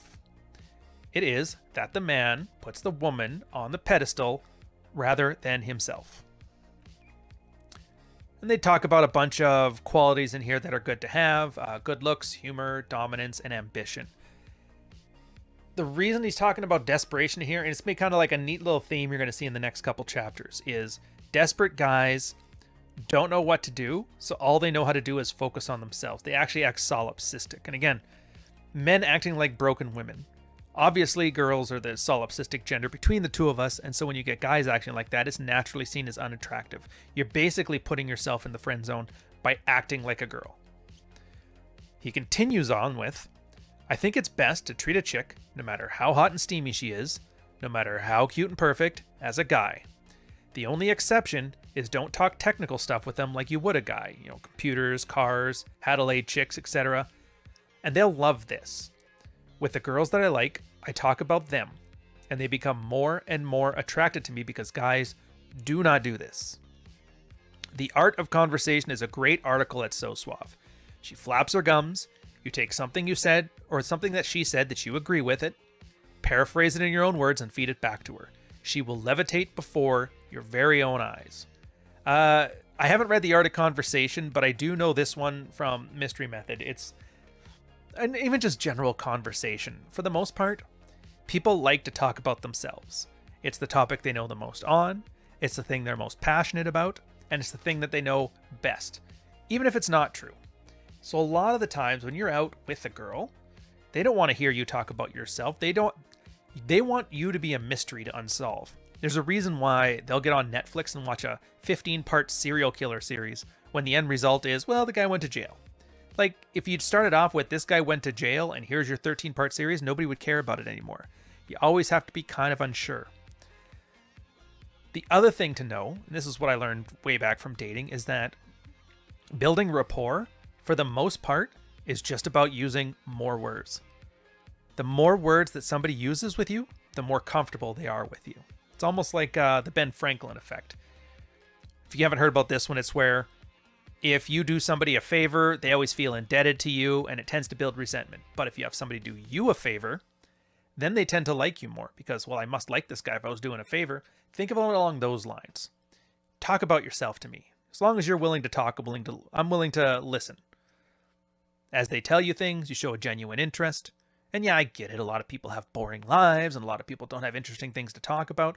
That's fine. You can always do some playful teasing. You can always ask some probing questions. Heck, you can always just assume some things that didn't happen that are so fantastical that it at least makes it sound more interesting than the truth. And then they can walk you back to reality. Either way, you just have to kill that desperation. Don't talk about yourself. Don't be needy. And don't always be available. It's a great section. I would suggest you guys read this stuff, by the way. These crib notes do not do it justice. The next part's embracing your sexuality. It's kind of a two-parter. And he talks about 3 different reasons that guys have a hard time embracing it. He basically says guys act androgynous. The nice guys, the average frustrated chumps, or AFCs is what they used to call them. Constant issues with not being masculine and not embracing the fact that they like sex, and sex isn't a big deal and it's not bad. So the problem 1, looks. It's well known that women like guys who have some feminine aspects, pretty boys. So to get the Brad Pitt effect, you need to figure out where you are on the sexuality scale, though many guys like Nerd Boy aren't on the scale at all. If you're a feminine male, you're probably thin, innocent, modest, shy, pretty boyish, curls for hair, large eyes, and have an almost aristocratic style about you. The masculine male is muscular, large, loud, motorcycle, has a goatee or some shadow, and a sporty or outdoorsman style to him. So now that you know where you are, simply add in elements of the other. Some guys, when they go on to manhood, carry a piece of adolescence with them. These are the guys that end up with the Brad Pitt effect, although you can make it your own. Again, this is because you see cases, like glam rock used to be the biggest thing. David Bowie, Prince, very feminine looking, got all the girls, right? But that's all that it was. They took what they had about themselves, very effeminate looking, and then they just add a little bit of the masculinity side to it. Or some guys, ultra masculine, you know, what you would think of, an axe, flannel, shaved head, beard, all that stuff. Maybe they have a love for the arts. Something else about them that makes them a little more feminine. And just having that little bit of a dichotomy gives what they call in here the Brad Pitt effect, which is essentially being acting feminine but being masculine enough to get away with it, or acting feminine but having enough masculinity to get away with it. And either way, just tends to make you more attractive. But then, problem 2, personality. Uses an example here, bad. The bad example. Hi, I'm Flirty Boy. Touch, touch. You look so cute in that outfit. My goodness, you must get compliments all the time. And the Flirty Boy continues to flirt. The right answer is, hi, I'm Mr. Right. A little bit of small talk. What's your number? A guy does not flirt with chicks unless he's working, thus captive, and has nothing else better to do to occupy his mind. A guy asks the chick out to show he's interested. Now, this is a very crude example. I would not go asking a girl out to dinner. And he's going to get to the point of this later, but to sum it up quickly, it's the idea that what you think of as flirty and attractive is likely uncalibrated if you're a nice guy, if you're not super successful. So don't hit on girls. Once you know what you're doing, then you can do it again. But like I said, for the average guy, and he's like here for the nerdy guy, the stuff that worked for him was be more direct and be less needy. And he goes on to problem 3, dating. This is where I have a great essay on this one. Watch it, it's Red Pill Coffee on dinner dates being for chumps. And he talks about Nerd Boy and his chick eating a meal. But Nerd Boy, I'm sorry to interrupt. How are you different from any other male? Look, there goes your woman, never to talk to you again.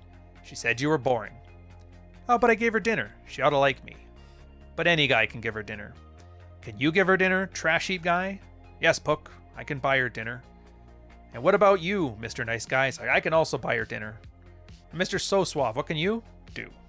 I can also buy her dinner. There's no difference. Any guy can buy her dinner. Heck, any girl can buy her dinner.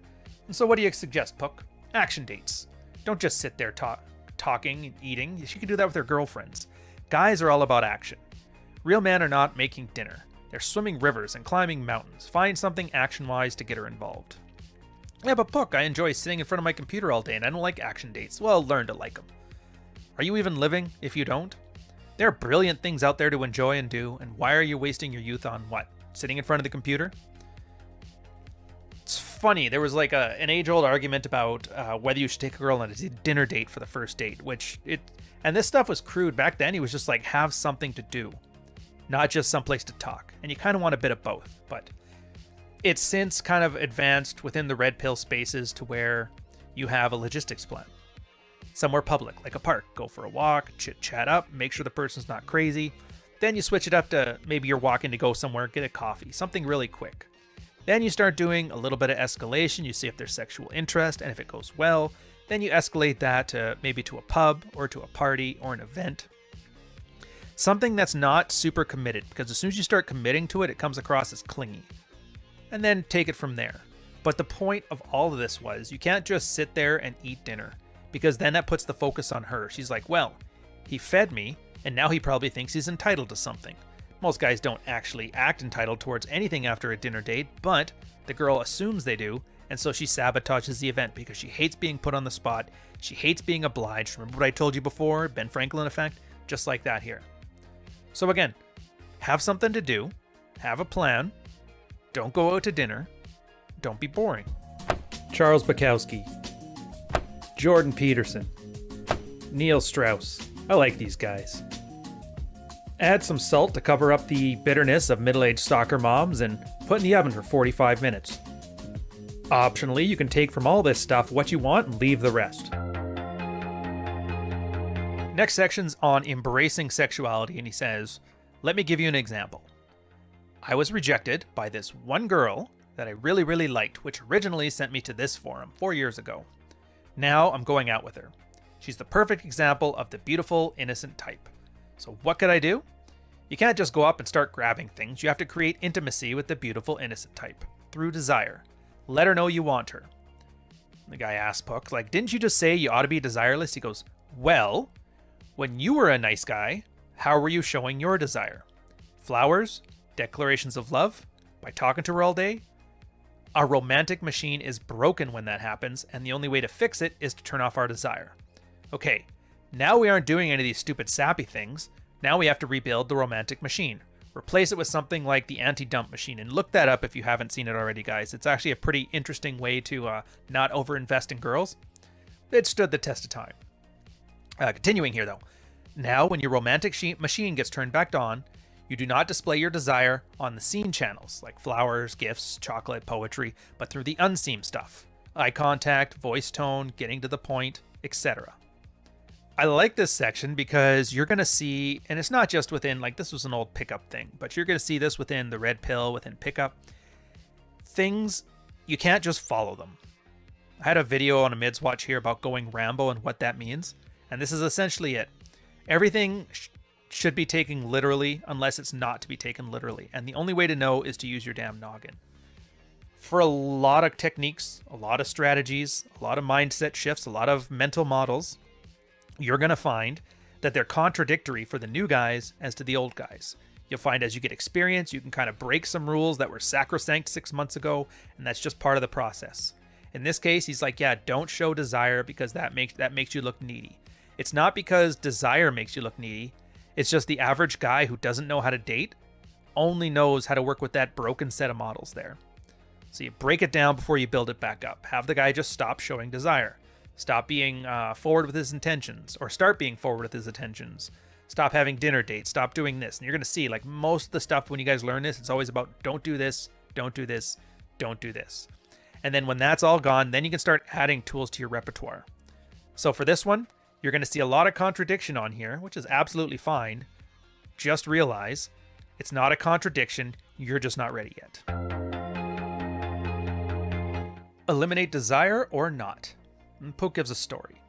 Years ago, when I first came to the forum, I was a nice guy. And how am I going to get women? Well, one thing I said back then was Kino. I said it because it worked. If you guys don't know, Kino means like touching. Forearm touching, shoulder touching, brushing back people's hair. Kino. And I said it because it worked. Kinoing means you turn into a sexual being to her. If you do not Kino her, you will see yourself sexually as a mannequin. Why? Because mannequins do not instigate Kino. And then years later, he says, I don't Kino chicks. Certainly not on first dates. And somebody thinks he's got a gotcha. Contradiction. Pook's contradicting himself. And what you've forgotten is after all these years, I am no longer that old nice guy. The nice guy comes across to women as boring and sexually a zero. Nice guys are safe. So when I started Kinoing and stuff, I got an instant reaction from her. Why? Because all of a sudden, I was a sexual being. Now, the one difference from those old nice guy days, is I've gained 30 pounds of muscle, I dress better, I talk better, I'm more confident, I am already a sexual being. If I start Kinoing a girl now, I'll be seen as coming on too strong and too desperate. And that's now why I agree with the anti-dump machine. I'm not for or against Kino.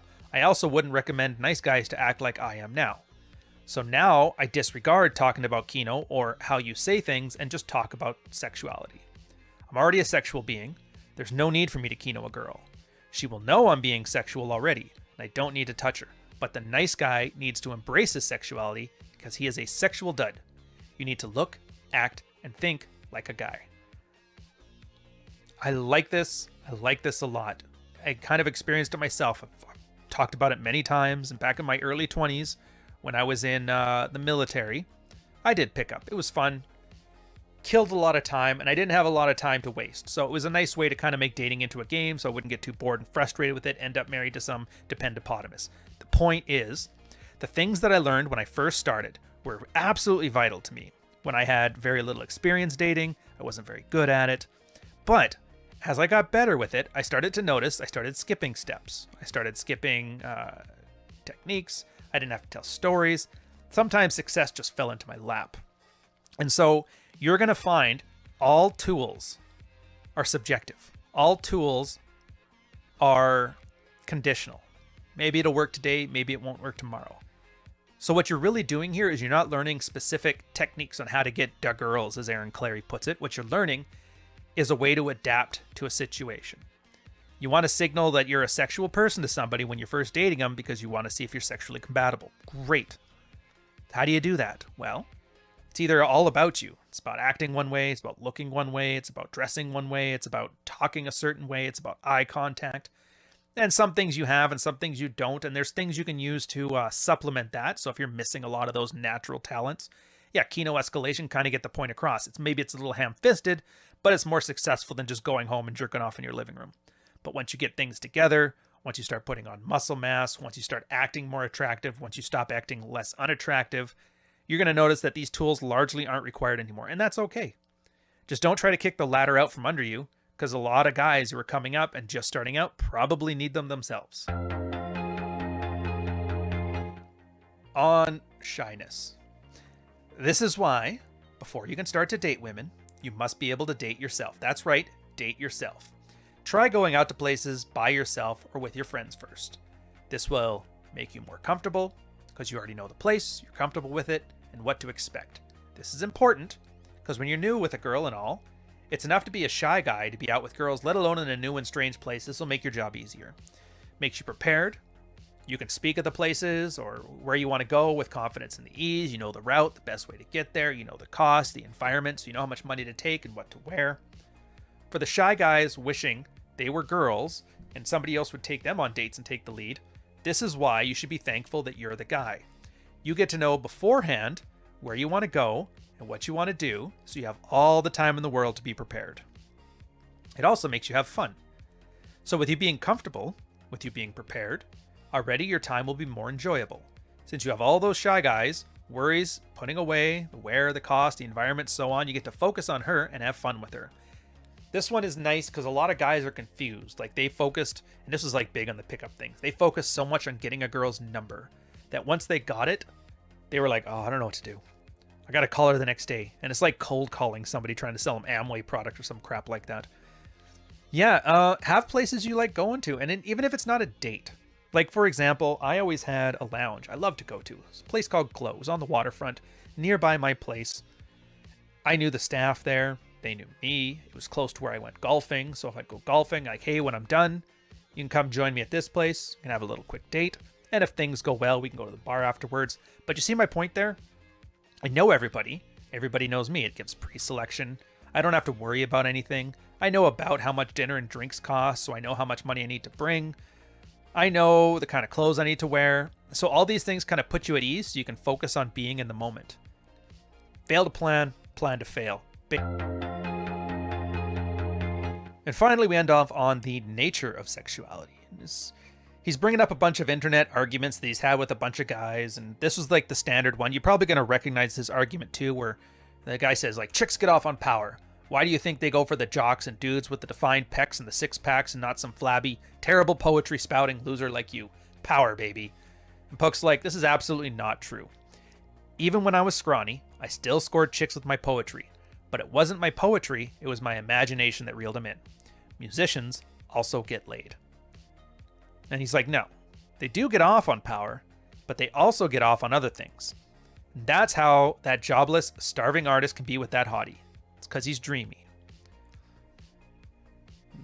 About women wanting the best in life they can get and choosing the guys who give it the best of them. That's a section here where guys are talking about hypergamy, essentially, where they think girls are always there to upgrade. And the instant that somebody has more money, they're going to leave you for him and monkey branch swing and all this crap you see. So I guarantee if you've been watching MGTOW channels, you probably know exactly what he's on about here. And again, this was like 15 years ago, man. Pook's like, no, that's definitely not true too. Women make incredibly stupid choices when choosing who to marry. For that can seem like an infinite number of reasons that they choose that defy explanation since each situation is unique. And this, to me, accounts for the incredibly high divorce rate in this country. And everybody's laughing. It's like, well, rationally, this guy's got better things on paper. This, and he's like, who said women judged men rationally? In her mind, that loser is not a loser. He's a spontaneous, exciting person who adds to her dull life. Now, women will have anything. Happiness, sadness, horror, fear, joy, laughter, but they will not tolerate one thing. Boredom. They may even see the loser for what he is. Then they think, I'll turn this guy around. He'll become successful because of me. This stupid female vanity lets women marry the loser despite everybody's advice to the contrary. And then the final question is, if you say that is true, then how come people divorce so much? And he's just excessive expectations. So here's the thing to think about. And this is a bit my take on it. Stop taking advice about sex from guys who aren't getting any. They're absolutely clueless. They tend to steal stuff from random pickup forums, random MRA forums, random feminist blogs from like 20 years ago and have no idea how people came to that conclusion. They have no experience and they hodgepodge it together in some weird incel fan fiction, and it's just ridiculous. So yeah, girls have their own set of values and things they value. It may not be the same things you value, and just because a guy looks good to you on paper doesn't mean it looks good to her in reality. They're emotional creatures, so they're going to use emotional things here. And like I said, keep coming back to that. Boredom matters a lot. Inflated expectations are why divorces may happen, but boredom is why you get that initial attraction. So I hope you guys enjoyed this one. Catch you next weekend. I can't think of an ender, so cheers.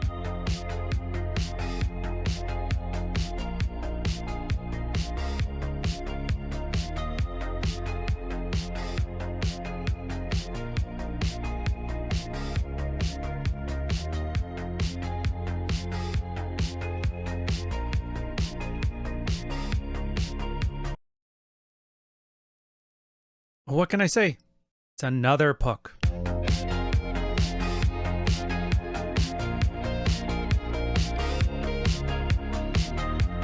Welcome, guys. Another episode, Book of Pook. 7 chapters.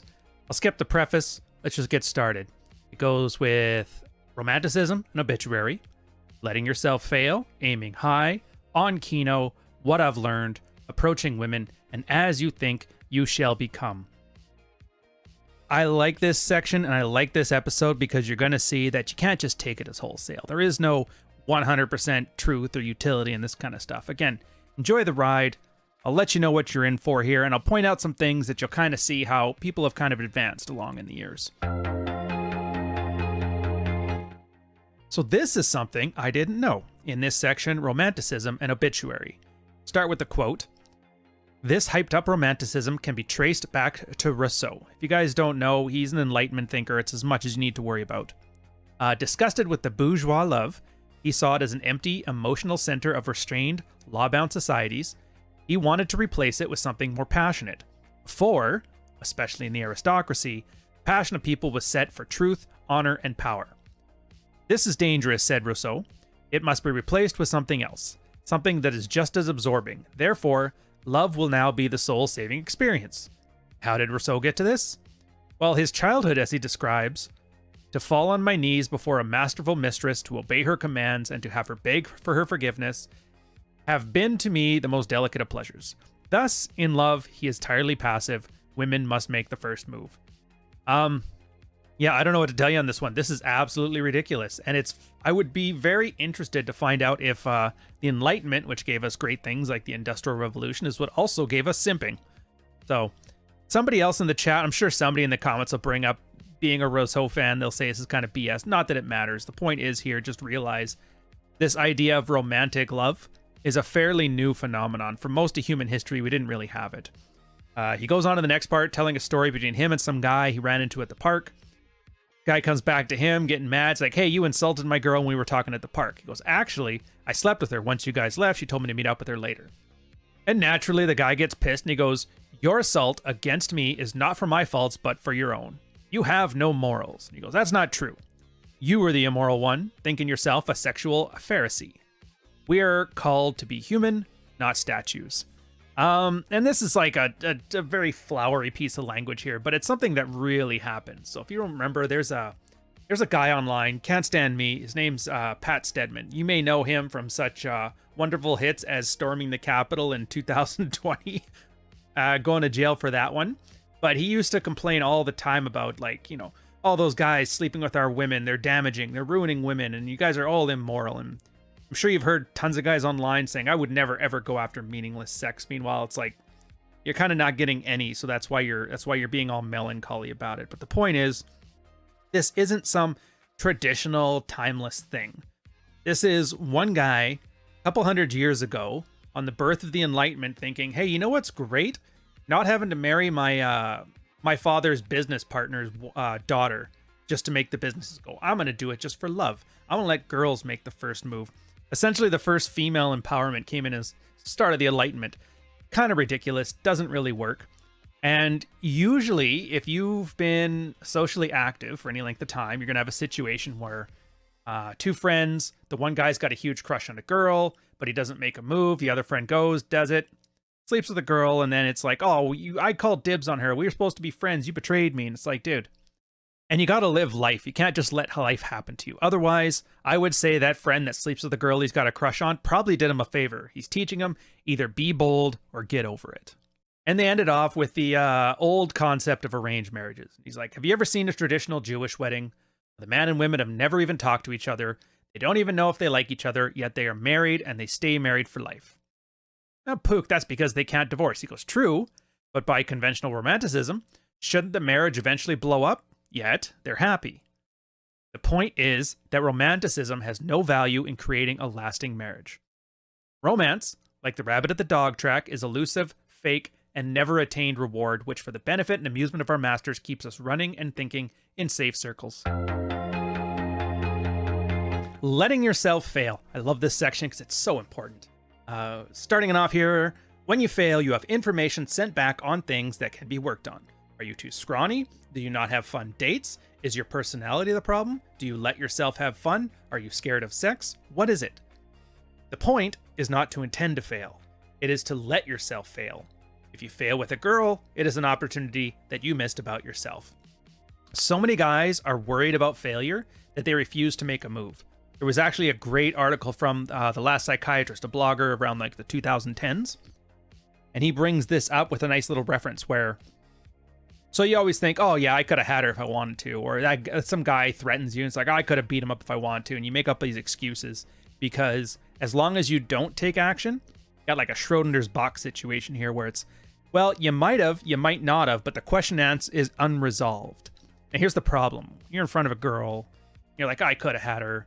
It's not obvious to you, but it's obvious to everybody else that you basically can't. And then we talk about scarcity mentality, and that's kind of what we're getting at here. The idea is you're worried about one girl or one fight. If I get in that one fight, I'm going to be dead. It's like, no, you might get beat up, worst case scenario, but you'll live to fight another day. You'll get a couple bruises and your ego will hurt. Oh, if you don't work out with that girl, well, I guarantee you there's like 4 billion girls on the planet. You're going to find one more if you blow it with this one.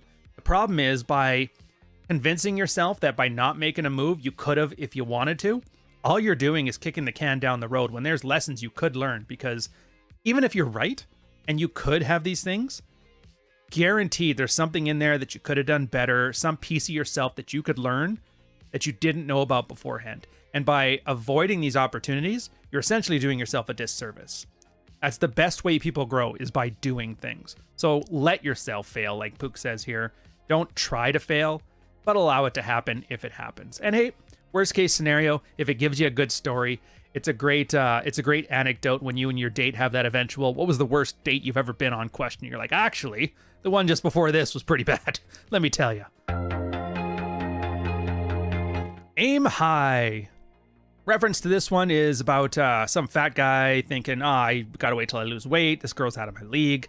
Kind of shooting yourself down. I think it's a iron rule of Tomasi where don't ever talk a girl out of sleeping with you. That's her job to figure out for herself.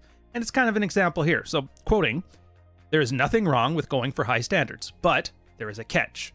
It is this catch, when not obeyed, that will keep you in that bubble of fantasy. In fact, Shakespeare even has a saying on it, which he says, and he gets on the part here, but here's the catch. Get to the catch.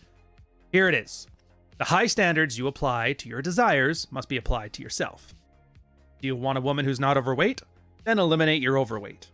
You want a woman who's intellectually brilliant? Then you got to hit the books, read the classics, think, and expand your mind. You want a woman who's athletic? Then you too must become athletic. So here's your choice. Settle for mediocrity or aim high. Former is simple, can occur right now, and only requires the selling of your dreams. The latter requires rigor, and the higher you aim, the more rigorous, but your dreams can come true. Great example for this one, by the way. I'll keep it short and sweet. It was one of the more common questions you'll get from random guys coming into the Married Red Pill. It's always, my wife gained like 50 pounds since the birth of our child, and I don't know how to make her lose weight. Been a big question. Everybody's been floating it around while you threaten to leave her. It's like, yeah, you're going to leave your brand new newborn baby mama just over like because she didn't lose some weight immediately. And anyways, the point is that you've gotten to after like a year of guys banging heads into each other is be in shape. Be in shape yourself. Accept that there's a 1,000-foot tow rope behind you. She doesn't get that motivation you get. She is receptive, but receptive generally is going to mean a lag time. And then the more in shape you are, in order to keep you as a mate retention strategy, the more in shape your girl will going to be. So it seems like, yeah, they're just using this for setting yourself with standards for a date, single guys, but it also carries through for the rest of your life too. The standards you set for yourself turn into the expectations you set for those around you. And if somebody's not able to meet them, well, that's a whole different conversation. But generally speaking, somebody who's really good for you, somebody who's really valuable for you, somebody who really thinks that you are like a great benefit to their life, will do what they have to do to keep you there. And in this case, they meet your expectations. There's a reason why you always see like feminist spinsters in their mid-30s who are single talking about, ain't no man telling me what to do. Well, chances are somebody had expectations, she couldn't meet them, and now she's just pissed. Let her wallow in it. On Kino. This is a big section. He actually goes through a lot. Like I said, I've been telling you through this whole series, it really behooves you to go read the book yourself. I'm only giving you like very brief synopsis here and taking out the key points for you. He makes a reference about why you want to break the touch barrier with somebody when you've met them, why you want to do it with confidence. The part I like here is where he says not to make it too structured or awkward. It's got to be natural. It's because you're generally curious. It's because you're generally confident. And here's the example he uses here, and I'll quote, "Have you ever seen a baby fall down? And do you notice how they never know whether to laugh it off or cry, so they look to their parents to see what their parents are doing? And if their parent frowns with concern, the baby starts crying. If the parent smiles, the baby starts laughing." And it's the same with women. When you're entering new territory with a woman by challenging her touch barriers between you and her, then you have to do it calmly, confidently, and that causes her to experience it as exciting. If you do it nervously, she'll experience it as something that isn't right and makes her uncomfortable. The one example he uses just before this is about speed. He goes, nervous guys tend to like rush things because they're using that speed to hide their nervousness. Meanwhile, if you're confident, as you're talking to a girl, you're going to wait until she actually says something funny before you maybe, pat her on the forearm, chuckle along with her joke, whatever. But it has to come across as more natural. And I would have to say the only way to do this is to understand that touching a girl is okay. You guys are having a good time together. Breaking that touch barrier is her way of knowing that you're showing interest in her. If she's already shown interest back, it'd almost be rude not to. But just got to make it natural. And again, I could give you a shopping list of ways to make it natural, but that kind of defeats the point. Just trust your judgment. Act like that toddler. Well, don't cry. He ends off this section with, Kino is to make sure you're not a sexual mannequin, because sexual mannequins do not initiate Kino. They just stand there and smile. But after the touch, he thinks of you in flesh and blood terms rather than the abstract image way. In other words, in a physical way. In the woman verse, you can't separate the physical from the sexual. Anything physical you do with her, she interprets as sexual. Probably why girls fall in love with you during action dates, since they're using their bodies from dancing to skating and so on and so forth. Again, that's a good reason for it. We talk a lot about congruence in actions and speech.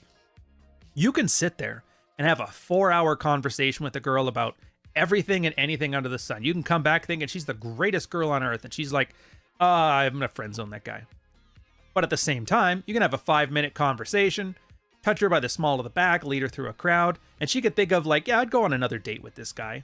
Again, congruence is important, and if you're interested in a girl romantically, then yeah, breaking that touch barrier is a big part of that, and doing it with confidence, calmness, and doing it with I don't want to say the word, but like sexual energy is the best way to put it. You're actually going to send a very clear signal, a very clear, unambiguous signal. This is a date. I'm interested in you, and let's see where it goes. Or you can just sit there and smile like an idiot, and then she'll send you pictures of her dinner later, which is like classic friend zone stuff. Next up is what I've learned. And Pook has 6 things he goes over here. 1, go for the number, go for the date. Guys shouldn't flirt, women flirt. The job of guys is to ask for the number and to call for the date. This cuts through all the games. It's interesting too, because Alan Roger Curry, he's another pickup artist. He talks about it like direct game. And Carl, which I'm sure you've seen on the podcast on this channel fairly often, talks about how he kind of preferred that too. But from what they've both told me is you kind of have to get to that point after going through enough dates and doing enough flirting in your own, to the point where it's just like, all right, I get it. I know the signs I'm looking for and I'm past it. So like I said, that's good advice, but run through the motions first. 2 is don't talk about yourself. Focus on her interests. Only mention things about you if they're the same. Yes, I think about all parrots being evil too. Weird example, but whatever. So many women have said that he's a mystery. Is that good? Yes. This is because when I comment on myself, it's vague and general. Keep my mouth shut. Also, you come across as a good listener. A good listener is one of those sexy guy traits that you can have. I would say this is big. Talking about yourself is ridiculous and boring, and nobody cares. If you really, and this is more than just women, this is life. If you want to build an instant connection with somebody, if you want to have a riveting conversation, make it about them. That is the one topic that they know the most about, that they're the most interested in, and that they're willing to talk about at length. I'll tell you a bit of an embarrassing personal story I had with this. So in my book, I talk about a date I had brought on a diplomatic event when we were in, it was either Vancouver or Thailand, I can't remember. Anyways, showed her off. The crew thought she was really good, make the ship look great. A couple of diplomats thought that's a wonderful thing. And I went back to my friends. I'm like, oh, it's the smartest girl I've ever met. We've talked for like hours in this date. You know, I didn't really go anywhere, but it was like very, very interesting. And then, second date, go on it with again. And I realize she's not that smart at all. She just never talked about herself. She just kept asking me questions, let me run my mouth. And in my mind, because it seemed like such an engaging, intelligent conversation, I put that onto her. I thought she was the smartest girl in the world. And in a way, she kind of was. That's the lesson that I took from him. Get somebody talking about themselves to you, and they will think you are the smartest person in the universe. Demand respect. She may not give you her company, she may not give affection, but she should always, and I mean always, give you respect. Women will not stay with guys they don't respect, and you wouldn't want to be with a woman that didn't respect you anyways. I feel the need to preface this here. Respect is not treating you nice. It's not never being mean to you. That's what a child thinks of when they think of respect. Again, respect is just human decency, and this is just about having standards for yourself. This is advanced since then into Glover and Manuel Smith territory. Consider the demanding respect enforcing boundaries. Just replace the terms. And if you want to learn more about that, I've got No More Mr. Nice Guy and When I Say No, I Feel Guilty in the Sidebar series. Come on and check those out as well. Number 4, don't be afraid to disagree. This runs contrary to speed seduction, which I guess I didn't really know much about that, but I'm sure somebody in the chat will. Do not seek disagreements, is what they say, and if possible, try to bypass somebody's like, yeah, don't be afraid to disagree. Women want guys with a mind of their own. And I'll say this, that small amount of conflict is a great way to have a conversation. Disagree on things. A good thing on this too, so Practical Female Psychology, another sidebar book from the series, talked about how this was good and bad. In the case of politics, they mentioned when you're talking to a girl that's too indoctrinated with feminism or too into politics, that these kind of disagreements really show you the kind of person they are, and they're just not worth your time. So yeah, a good thing about these disagreements is A, it creates a bit of tension in the scenario, which is good, and B, if you end up with one of those, what they call them is the political types, is that it's generally not worth your time to go any further with it, and just wish her well and go about your day. 5 is women are never the priority. Your life's more important. Women take a back seat to your passions and hobbies. Failure to do this makes you desperate. I mean, I can't argue with this one either. Never acquiesce and surrender your own self and who makes you you for a girl. It's just never going to work out. And you know, the worst part is even if you do it and you think you're going to do it and she'll appreciate it, it's just a covert contract. You're going to end up with the girl going, I can't believe he actually let me get away with that. I don't even like him anymore. And the last one, most importantly, he says, most importantly, be yourself. Yeah. Can't win them all. And he's not perfect, but whatever. He threw that one in there. God knows we spent 6 years showing how that's the stupidest thing to say. But hey, it's Pook. It's not Jesus. Charles Bukowski. Jordan Peterson. Neil Strauss. I like these guys. Add some salt to cover up the bitterness of middle-aged soccer moms and put in the oven for 45 minutes. Optionally, you can take from all this stuff what you want and leave the rest.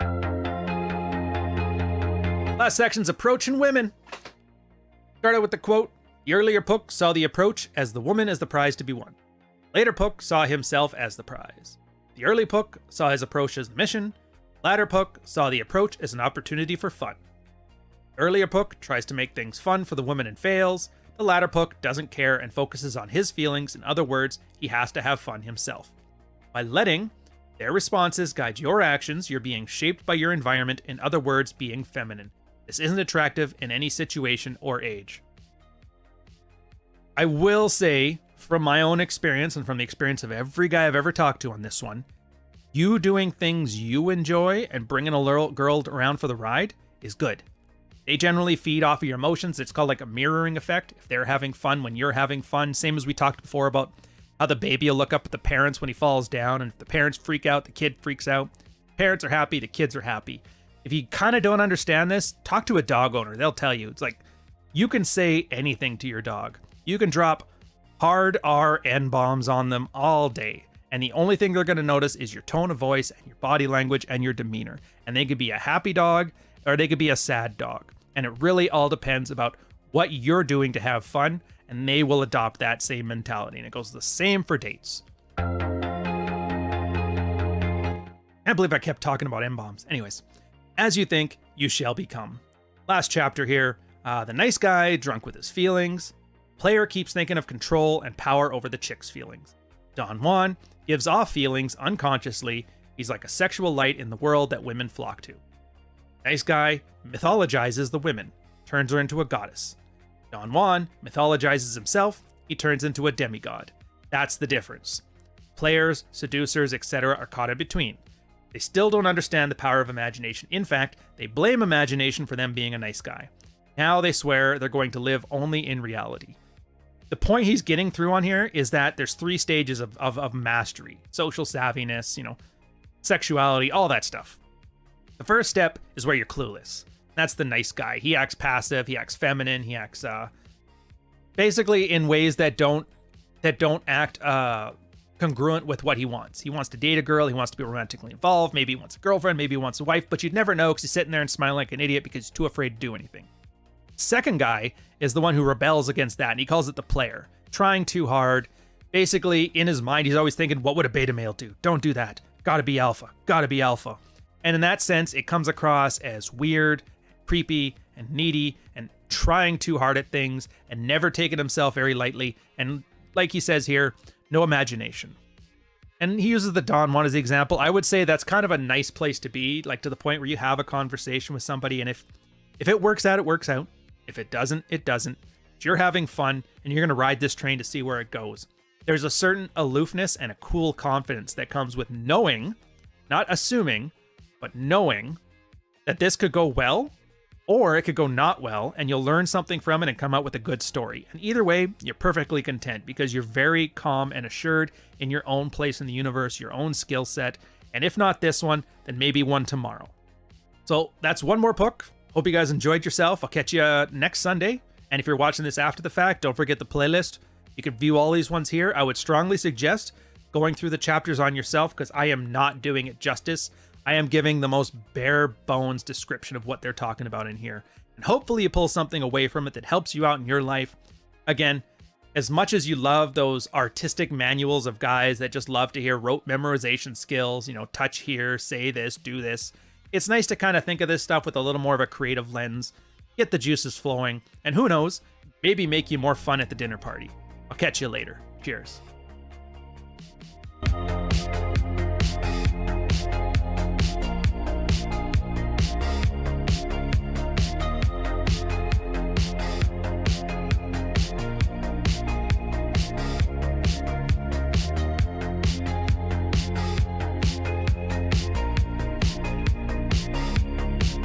Another Pook? How many chapters are there? It's like 70.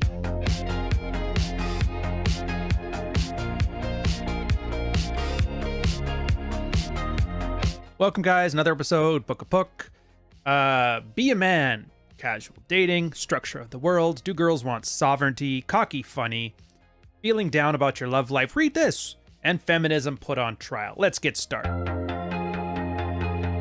Be a man. And this is, you're going to love this because anybody who's on Twitter for any length of time or on YouTube or social media always sees these 7 traits a high quality man or 5 things to be a man. You put a picture of Don Draper on it and then you call it a thread and you sell your Gumroad course on not jerking off or whatever. And he starts it off asking the girls, like, what do you think a man is? And she's like, a man is somebody who's sensitive to me, a guy who'll take care of my needs, one's in tune with my feelings, doesn't have an ego, a guy who sits down and watch chit flicks all day, go shopping with me, and share all of his feelings with me. And these are like common answers. Males listen and actually internalize what the women say. They're constantly declared sweet and wonderful and oh so nice. Mothers and older women are proud and tell them, if I were younger, I'd go for you. None of it ever works. Again, asking a woman what makes a good man is like asking a fish what makes a good fisherman. They're going to say things that allow them not to be caught by that barbed hook. Just ignore it. They don't mean what they're saying. They don't know they don't mean what they're saying, but it's just not helpful. Again, be unapologetically man. And in Pook's case, I'll quote here, a man does not go through life walking on eggshells. He focuses on his dreams. He does not apologize for his testosterone nor his desires. He tries to always win in what he does, has deep convictions that allow him to be a possible leader, seeks to solve problems and to place blame, seeks failure as a temporary setback to the inevitable, knows where he's going in life, never loses his passion, for that would be the death of his soul, and never feels the need to prove himself to be anybody. Again, it's a bit of a flowery list, and it's since been resolved to like a few couple key elements. Testosterone is generally what makes you a man. Sex and violence, the two things, unapologetically go for them, and then don't sweat the small things, essentially. Whatever happens, it's what's meant to happen. You can probably survive and thrive on it, and you don't have to worry about the future disaster that's coming down the hill because you've built up enough skills that you can weather whatever happens. It's called being the oak. And for married, red-pilled guys, they absolutely love the concept because it doesn't mean you're like stoic and nothing ever affects you. Things are allowed to affect you. You're allowed to be bothered by them. You're allowed to be happy with them. You're allowed to enjoy them. You're allowed to think that you deserve them, and you probably do. But that's the thing. The world's allowed to affect you only insofar as you let it, and no further. Casual dating brings up a story of some chick who's like essentially saying, I want to settle down and find a nice man. You know, one night stands suck. Sleeping around sucks. I want a boyfriend.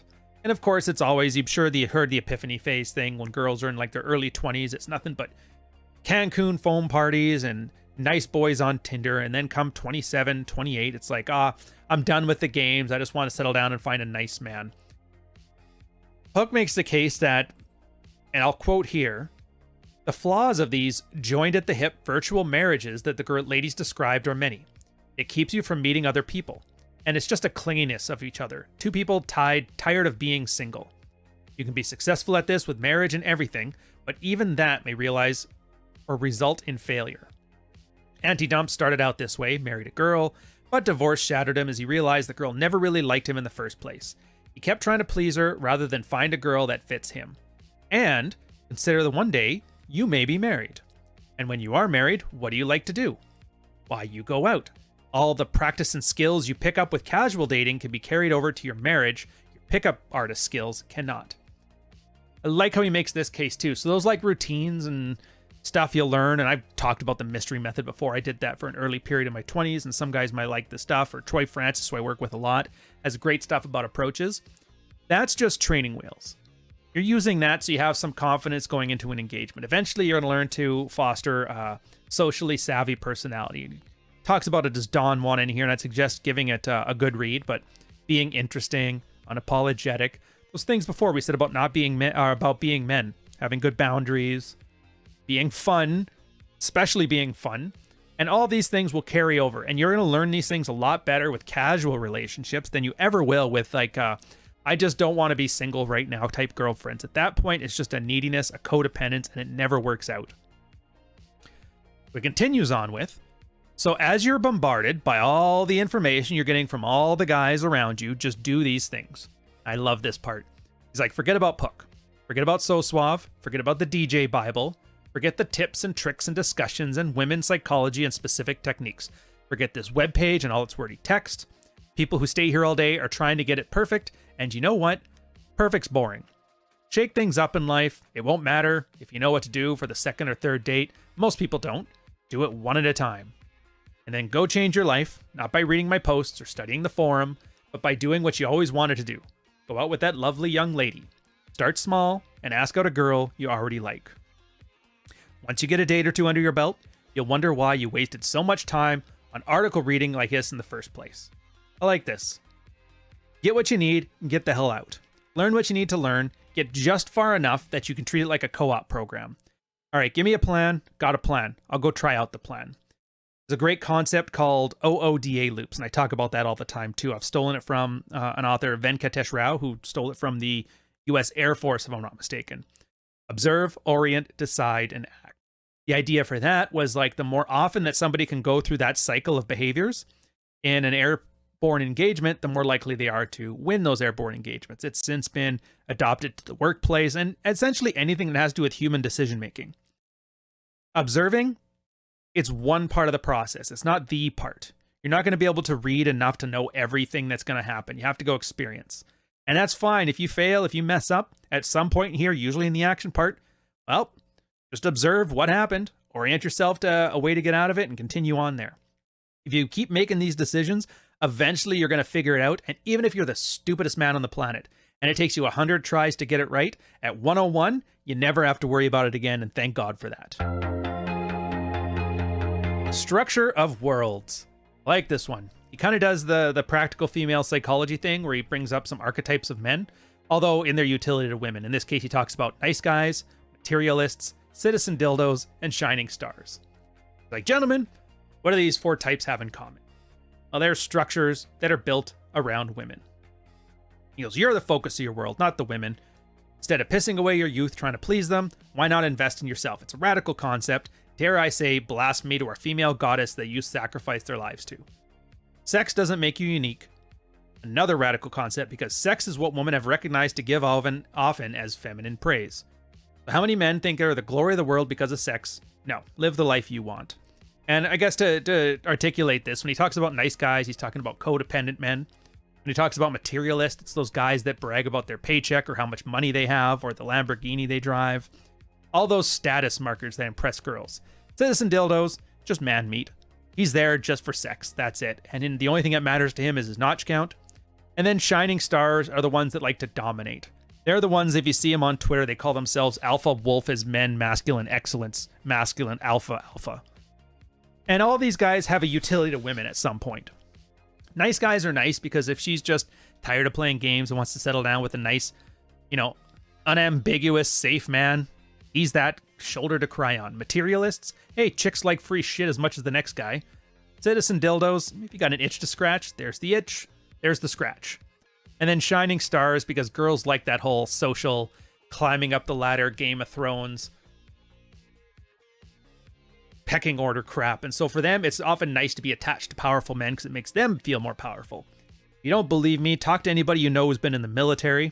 Apparently, the American military has a policy where the wife of officers have the rank of the officers. Now, somebody quote me if I'm wrong on this one, but that's just how I've heard it, which would be absolutely hilarious. Hearing some chick get knocked up by a naval captain and then walk around like like she can handle the warship or something like that. It just seems silly to me. So just realize, again, you like being intimate. Everybody likes being intimate. It's not an identity. It's not what makes you you. So while I'm saying don't treat it as your measure of a man, don't do the opposite thing either and treat it like it's not important.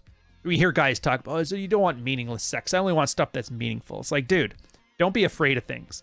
Just because you're not making it your primary concern doesn't mean you can't make it a concern. Stop being soft artistic, you know?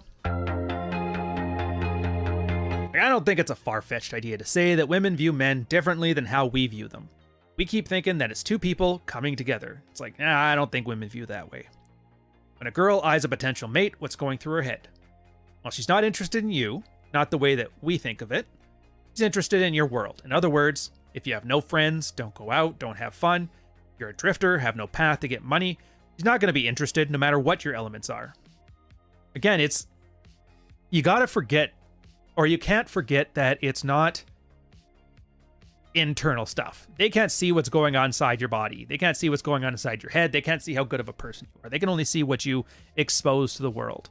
And as much as I could say just having a hot body and a wicked smile is enough, it's often not. It might be okay for a bit, but it's the whole package. It's your friends. Oh, wow, this guy's got a lot of friends. A lot of people think he's a nice, fun guy to be around. I'll think he's a nice, fun guy to be around. Oh, wow, he's got a good way of earning income, so he's not going to be the kind of guy who has to lean on me like a deadbeat. Oh, wow, he can take fancy parties and all this stuff. All this stuff adds to the allure of what makes you a man. Again, women are, men must become. I think Rollo says that often enough, but that's the point. It's the whole package. So just remember, girls want sovereignty over your life because your life is always more interesting than theirs. Even if their life is interesting, grass is always greener on the other side. This guy here who's fun, he goes out, he has a good time, he's able to afford nice things in life, and most importantly, he's not boring. It's like catnip. Charles Bukowski, Jordan Peterson, Neil Strauss. I like these guys. Add some salt to cover up the bitterness of middle-aged soccer moms and put in the oven for 45 minutes. Optionally, you can take from all this stuff what you want and leave the rest. Cocky and funny. So to be quick, cocky and funny is just what you would think of when somebody calls you an asshole. Chances are you're just being cocky. He's like, I don't think it has anything to do with being cocky and funny, but the ability to make any situation fun, for all girls want the fun guys. And it was just a small chapter bringing up a story of some girl at some office party who was smiling, and then he made it a game to try and figure out why she was smiling. She kept saying no and brought everybody in on it. And it's just, the whole point of this is don't be boring and don't be afraid of looking like an asshole, because there's nothing wrong with being an asshole, because you're just making things fun by not being boring. Wish I could say more to it, but I've essentially used more words than he did in that whole chapter. Feeling down about your love life, read this. I like this chapter. It's actually good for a lot of younger guys to see. Older guys, probably not going to get value of it. Feel free to move on to the next chapter. But he's like, look at guys in their relationships or their marriages. You know who wears the pants in the relationship? These poor guys never understood the game and are just relieved to have settled down. They're chumps for life. Nice guys mostly spend their 20s in misery until some woman in their 30s says she's ready to settle down. And it's sad to see these guys in such a matter. But you, on the other hand, you are not a chump, and you're not pathetic. You're a good catch, and you're working to make it that way. Fear not having no intimacy right now, for with your mindset and skills will ensure a luxurious intimacy for the course of your life. Just be patient. Dry spells happen. Periods of celibacy happen. Don't need to make it an entire identity like, what are those guys, Black Pills or Men Sent Their Own Way, aka MGTOW 2.0. I often talk about slump busters. If you guys haven't seen, a slump buster is a girl that you otherwise wouldn't be interested in, but you just need to get the ball rolling again because maybe you haven't been with anybody in a while and it'll be kind of nice. They probably are punching above their weight too because you're the kind of man that they would have never gotten before either, so it's a win-win scenario. Two ships passing in the night, enjoying each other's company, having fun, heaven forbid. Yeah, it's got a crude name, a slump buster, but whatever. I didn't coin the phrase, I'm just telling you what it's called. Don't settle. Don't get depressed. If you need to worry about your hormones and getting depressed and all that stuff, don't go on SSRIs. Start drinking. Just stick to your workouts. Because the beauty of stressing your central nervous system on a good heavy workout is one where your body just doesn't have the energy to act all mopey and depressed. Go out there. Keep striking out because at least you're still in the game. Sometimes you just have to realize your feelings are bad and you should feel bad for having them. Just go and do what you gotta do. But again, don't settle. The last chapter, Feminism Put on Trial. Jeez. I'm not going to lie to you guys. I didn't read this whole thing. It's a giant, court melodrama about feminism is this and feminism and that. And I'm actually surprised it made it in here. I had totally forgotten about the chapter, most likely because I glazed over it back then. He does make some interesting points, though. And the first one is that makes a case that the purpose of feminism is to let women do whatever they want to do with an air of morality, turn feminine immorality into virtue. Thus, the problem of feminism is not men, but women. That one's kind of funny. It turns out, and you guys know this, everything that was bad for women is now illegal. Like, you can't ban abortions, because that's kind of like their one autonomous body thing that they have that they refuse to give up. Like, if you ever want to get a wedge issue, just throw that one out there. Slutty behavior, it used to be very shameful in the 50s and 60s. That's gone now. You guys can extrapolate on. Basically, the freedom to do anything and the responsibility to be accountable for nothing. Fair point.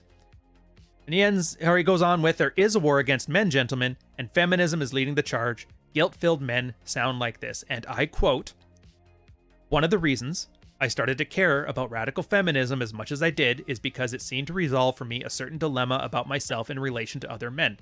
I was always irredeemably different, even when nobody noticed. I knew I wasn't one of them. I first came into contact with the ideas of radical feminism. Those ideas put to rest certain trouble. Help me imagine a gender, just future, a notion of possibility that men need not be brutish or loutish, that women need not be cutesy and coy. It was a vision that energized me. It helped me view the whole male supremacist structure of gender as a social construction and not a final judgment on our natures. And not as a final judgment of mine, it's also true, and not easy to admit, that radical feminism helped provide me with a form in which to express my anger at other men.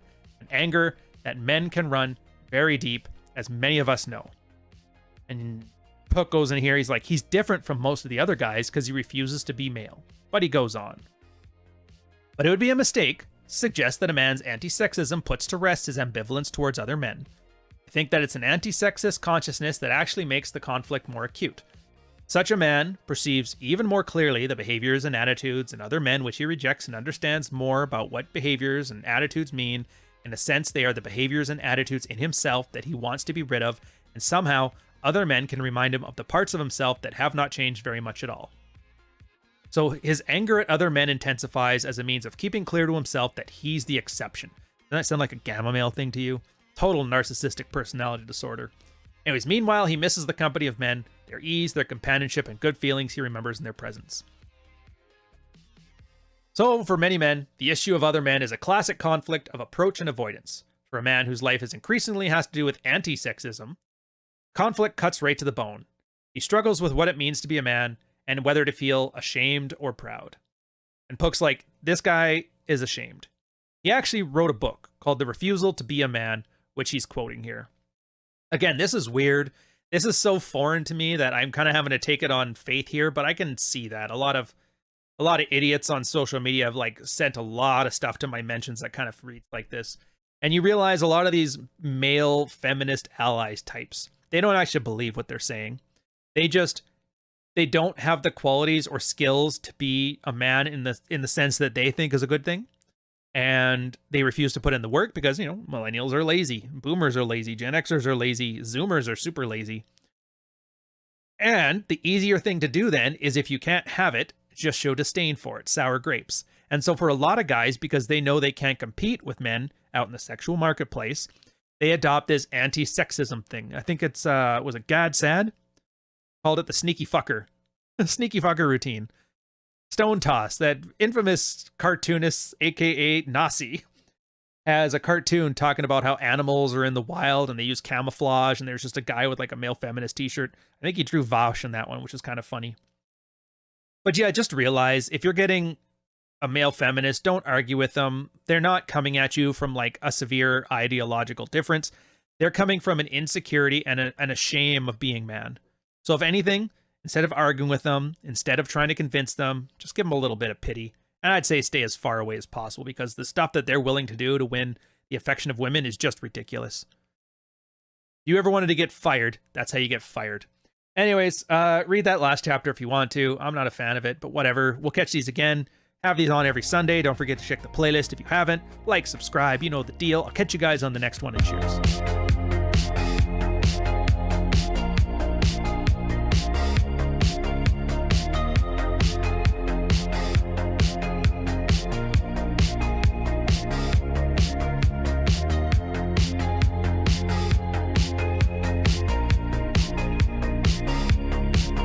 Well, you guys are really liking these, which is great because I'm really liking them.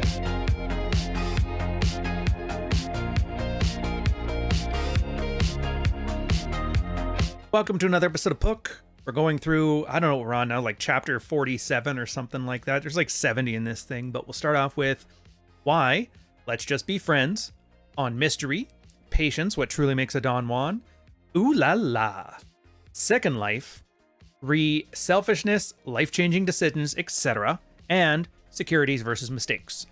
Let's get into why Let's Just Be Friends.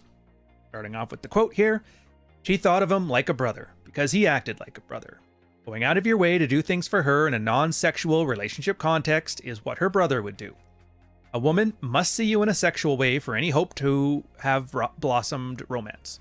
This guy Wildfire uses being worthy to date, since women will never admit that they are wholly sexual beings, they just express it in that way. The nice guy is going after the girl in some bizarre friendship way. So when you become friends with a chick, it doesn't mean nothing can happen. It rather When you see the chick because she's hot or whatever is fun in itself, being around her is fun to you, then that's when you go into let's just be friends.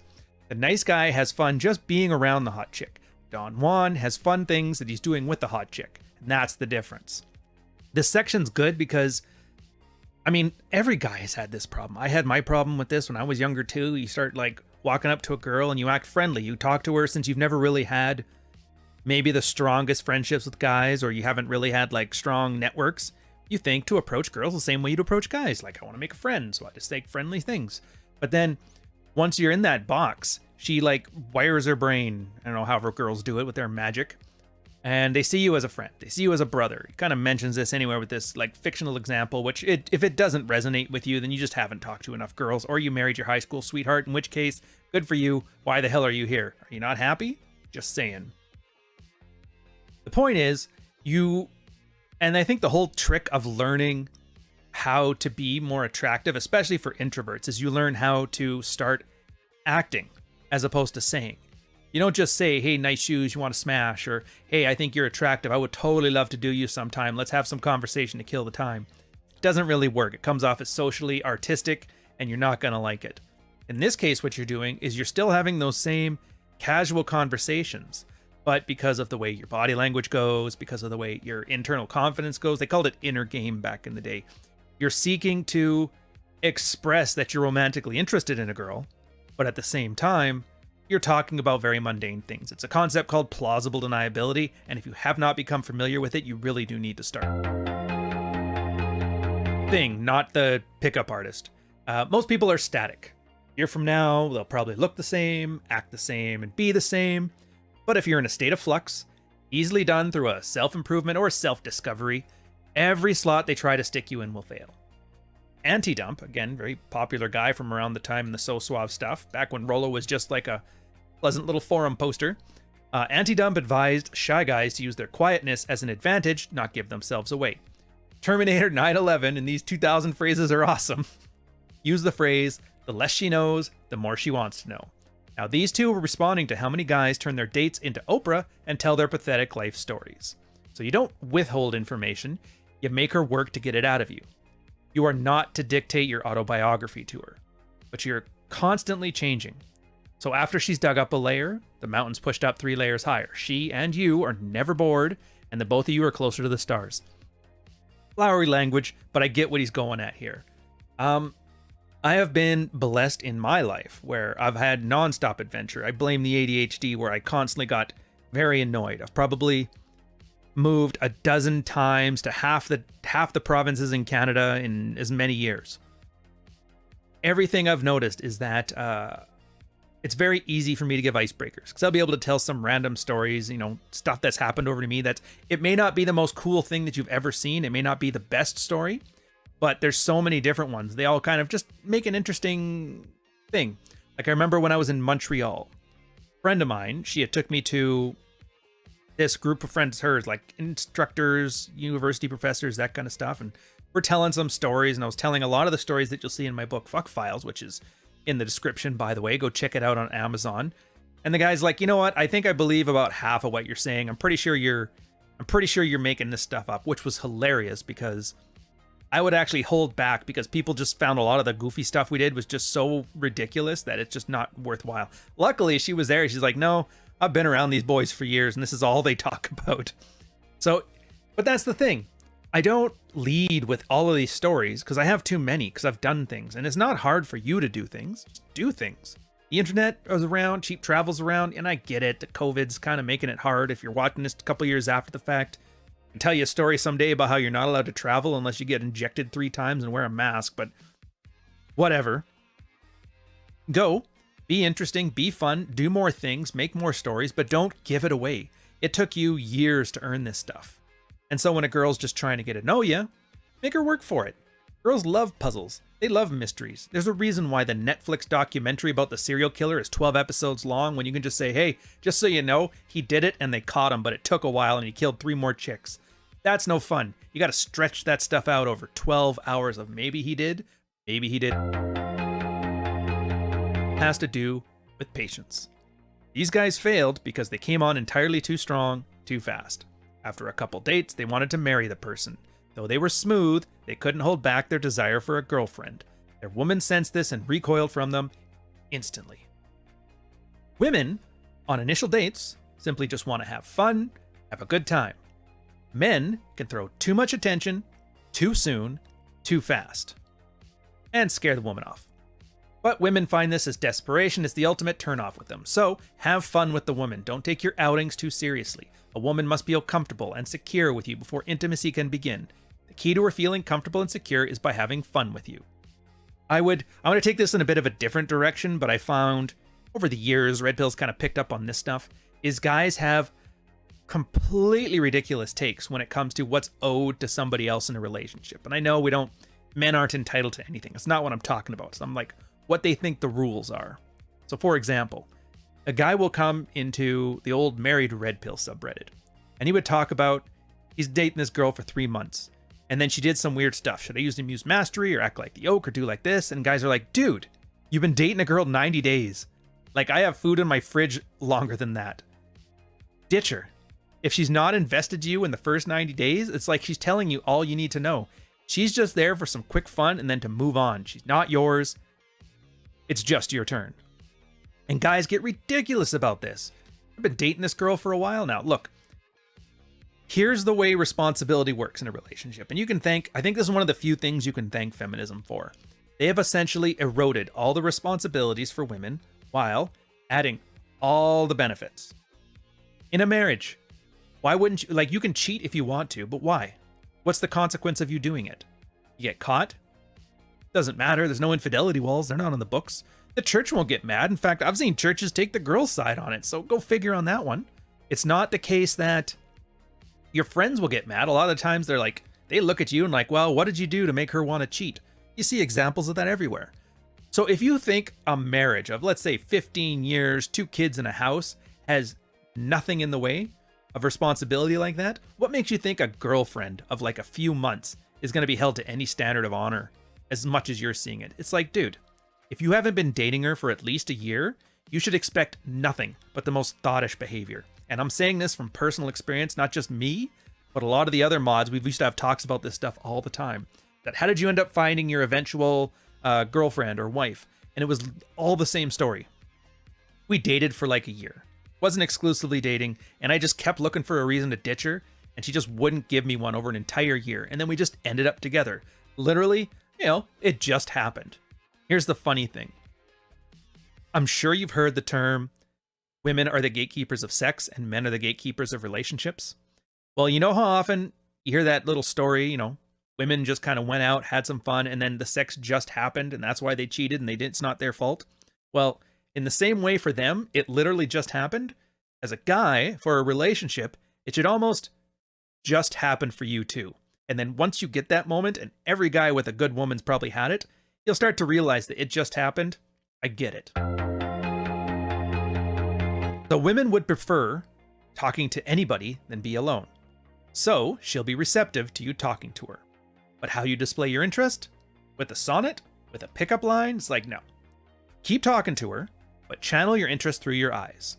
And then he has a bit of things here about channels, and I would suggest giving it a read because he talks about girls as if they're a bosom filled with the milk of whatever. It's flowery language. I'm not going to lie to you here. I wouldn't read it out here because it's cringe as hell. But basically, the first channel is eye contact. The second channel is asking about her. And the third channel is touch. And I love these ones because it's, when he talks about it, it's literally the kind of stuff you would see in the old London day game model or the mystery method or the day bang from Roosh and all that stuff. Guys just systemize these 3 key points into more learner-friendly methods. That's why I always like the Bruce Lee quote for this one. When I first started in art, a kick was just a kick and a punch was just a punch. And then I was studying the art, a kick's no longer a kick, a punch is no longer a punch. And now that I've mastered the art, a kick is just a kick and a punch is just a punch. So same thing.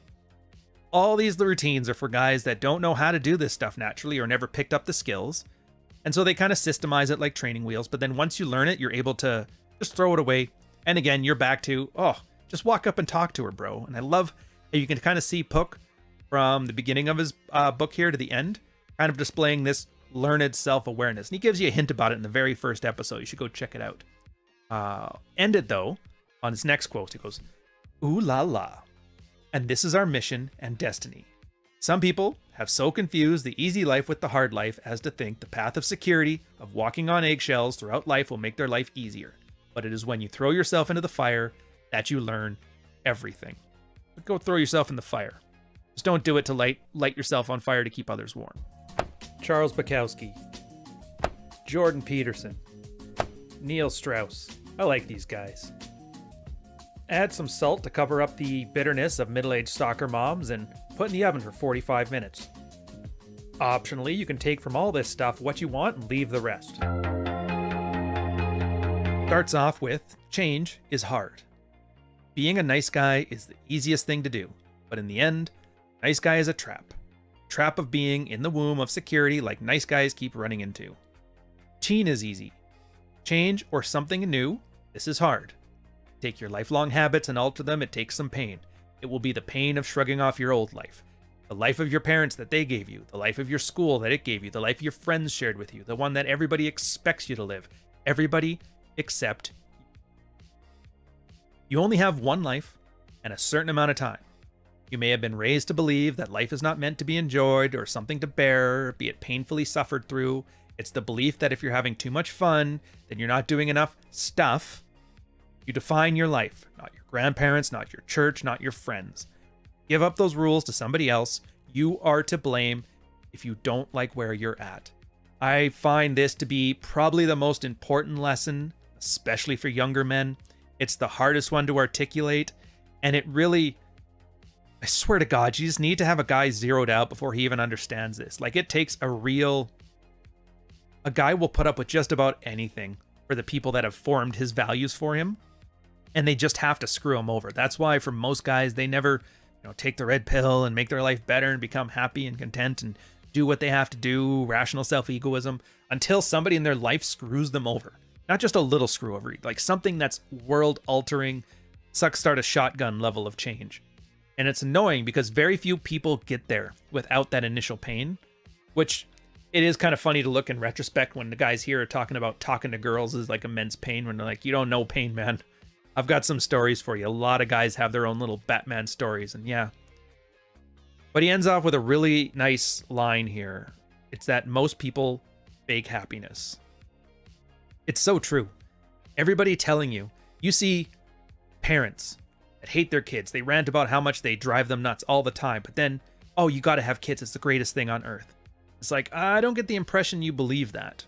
Like, I think you're trying to make yourself believe that, and you want me to do it to help you believe that. Same thing with guys that bitch about their wives constantly. Oh, I can't stand her. She's ridiculous. It's like, well, if you hated her so much, why did you pick a bad one, and why are you telling me about it? And they'll go, oh, marriage is the greatest thing ever. You got to do it too. It's amazing how people will get you to do what they did for a reassurance that they made the right decision when all they're doing is coping for a state of utter despair. Don't let that happen to you. Live your life, make your choices, live with the consequences of them. I guarantee you, even a suboptimal set of choices will make you much happier in the end than following somebody else's life script who's not invested in your life. Brings up the case that men and women aren't the same. Like, woman committed suicide, it would be a tragedy. Young man committed suicide, yeah, ho-hum, just another statistic. And it's like, you're not crazy for thinking this. You've just grown up. Most people never do. Children, remarkably selfish. This is fine, they're children. Growth is seen as the child growing and expanding his or her abilities or schoolwork. However, around the age of 16, especially for girls, they become enchanted with a self-image for themselves. Self-image varies from individual to individual, but the results are the same: to create envy from others, excess pride, material goods, and sexual goods. Narcissism's denial of the self permeates through today's society, as you've noticed. How often have you gone on a date with a woman and had her say everything you think she wants you to hear? Or how often do you find guys that act the way they think women want them to act? The technique-wielding seducer and the nice guy differ on how they act, but the context of their actions is entirely narcissistic. Even the good girls and the bad girls suffer from this extreme self-image. Reality to them is unseen, which is why they never seem to change once their bodies reach that of an adult. Many people remain narcissistic for their entire lives. It's kind of like a weird, clumsy use of the language. when he uses narcissism here, but I do like the way he describes it as extreme identity, which is true because, I mean, there's a great author, better one on this, I would say, The Last Psychiatrist, talks about narcissism and the DSM, and that's the manual that psychologists use to define mental illness when they describe narcissistic personality disorder, which I think is renamed to antisocial personality disorder. It's not a good, like, it's like botany. It's like, what qualities does everybody who have narcissism have? And it's kind of like this weird circular logic, but he makes the case, and it's a really good one, that a narcissist thinks of himself as an identity, but not actually him, the one he's professing, like a director or an actor, and that everybody around him is a set piece, an archetype, all in to cater to this one. And that's why you see a lot of people who act a certain way. You can get mad at them, but it doesn't attack their narcissism, because as long as you're fighting for or against them, the conversation's about them. But if you just deny the reality of it, that's when people get mad. I think the more accessible way to describe it is pro wrestling. You're going to watch The Ultimate Warrior. You're going to watch Hulk Hogan. You're going to watch WrestleMania 7. And if you haven't, you should. It's the greatest one ever. And they're fighting champion of the world, two heroes, and you get into it and you're like, oh, the theater of it is great. Hulk likes that and The Ultimate Warrior likes that. But if you just start looking at it and realize this is just two coked out dudes from the 80s entertaining you for spectacle, that kind of thing would create, if they were in your room, a narcissistic injury. Because no, I'm really the Ultimate Warrior. I'm really Hulk Hogan. And now you can kind of see where the disorder of it comes from. People basically play acting a fictional role, expecting you to accommodate their delusions. And when you don't, that causes problems. And that's where this big issue is right now. And just remember, your identity is something that's built naturally through the stuff you do. Like, you are what you do. You don't decide before you even start, I'm going to be an alpha male. I'm going to be this. I'm going to be that. My girl needs to be sun hat in the summer. Like, just be you, make you better in the things that you need to get better in, and then let the identity sort itself out. Other people will sort it out amongst themselves, and chances are it's their ego letting you know what you are to them anyway. They end off securities versus mistakes. Like, what's a security? Calculus on action, planned way of thought, movement, talk, love. For example, anchoring conversations with notice something about her is a security. It implies that you talk about a necklace or something she's wearing, your odds for winning are better. Here's another one. Cool fast car. Since it's observed that women like cool fast cars, guys will get them because they believe it boosts their chances of getting the girl. All seduction techniques are securities. All neuro-linguistic programming is a security. The entire idea is to boost your chances with a girl. Again, comes to your context on securities versus mistakes. It's like I ask, what mistakes does a child make? I'm sure you can think of something like forgetting to turn off the lights, not locking the door, leaving the oven on, or something of this sort. This is from the adult's point of view. From the child's point of view, he wasn't making any mistakes. He cut his finger, he hurt his leg, tired out, no mistakes, because he was exploring. Every child likes to explore. There is so much in life to see. Child instinctively knows this. But we somehow overpower this when we get older. You say something wrong with a woman and she leaves, you think you made a mistake and you feel bad. Well, why do you have to feel bad? Everybody's made mistakes, so what? Carl, Black Label Logic, did a great thing. And I'm sure it's like, unless you're watching this live on Sunday, you probably missed it. But we used to talk about this game we'd play with our buddies when we're going to get girls. I mean, everybody always says, how would you open this girl? How would you approach this girl? And everybody gives their best lines to impress the dudes. But it's like, try this one. Here's a bunch of girls here. What could you say to get blown out and completely shot down? And who can get shot down the best? That one's a little harder because you have to know what mistakes are in order to do well. So by doing very well at mistakes, it means you know what the mistakes are and you know how to do better. But again, losing a girl, getting blown out, getting a drink thrown in your face, this stuff almost never happens anyway. Most of the time it's just a polite thank you, but I have a boyfriend. And these aren't mistakes. Everything here, even the best blowout gives a great story. Heck, I'm telling you right now, there is money in failing. My one story in my book, which I've talked about already, so I won't talk about it again, but it was just me getting friend-zoned by a Dutch girl in Dubai. I was like, this is ridiculous. I wasted like 3 out of my 10 days on those girls. Absolutely nothing to do with it. So I just went out. I'm like, well, mistakes happen. Went out, had a blast, found myself a nice tall girl, 6'4" or something like that, crazy flight attendant. Anyways, not here to brag about me. The point is, make mistakes. The more mistakes you make, the less you make in the future. And For all these securities he's talking about, 6-figure income, fancy car, good pickup routine, all this stuff, they're just securities. Don't think of them as anything. And here's the best part. For a lot of guys who earn money, they never know what true desire is because they've never seen it, because they focused on just making my fortune, right? Just going to make this money and get my fortune, and then the girls will come. You have all these securities, and now you don't know if a girl likes you for you or because of the money. I am telling you right now, if you haven't run game, tried talking to women, been attractive while you had a mattress on the floor and a milk crate for a TV stand in one of your sad MGTOW apartments, and you haven't learned what a girl who likes you for, and there's no chance she likes you for anything else but who you are and what you've done, then you're never going to know what that looks like when you've actually built yourself a bit of a nest egg, when you bought yourself the car, when you have the nice stuff. So get it done early while you're poor, so that way when you're rich, you don't get taken for granted. That's about it for this episode. Hope you guys enjoyed yourself. I'll keep the preamble and the post-amble short. Catch you on the next Sunday. Cheers.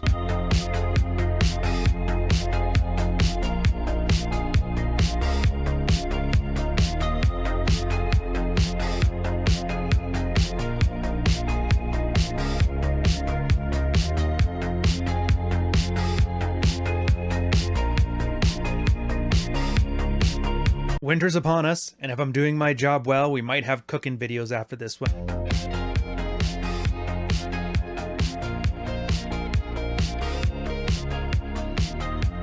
Welcome guys to another episode of Pook. This one is to read it, it's a big one. There's actually like 4 or 5 chapters just on womanese, which we're going to get into, but anyways, to the topics.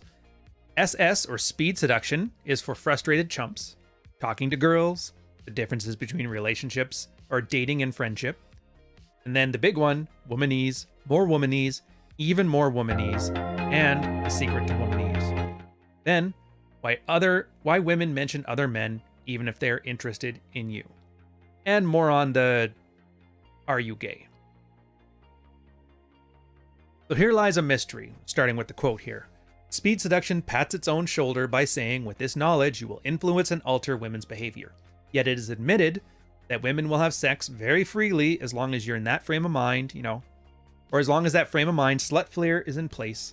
And so you must tear that down, which only can be because men create the boundaries of such society. So why does speed seduction believe that altering women when it is merely showing them that it's all okay? And my answer is vanity. Men want to believe that they're sex gods that flips women to them like cards, but as we see, it's the women who are ultimately in control with the seduction. Seducer takes the reactive position. Now, what has the man become after all this? Well, he's reacting to how her body, behavior, her speech, and her vocabulary are, to her values and her dreams and so on. Has he not merely become a boy toy? I mean, what more can he be? I kind of see where he's going with this one, with the whole meaningless sex thing, and that's fine.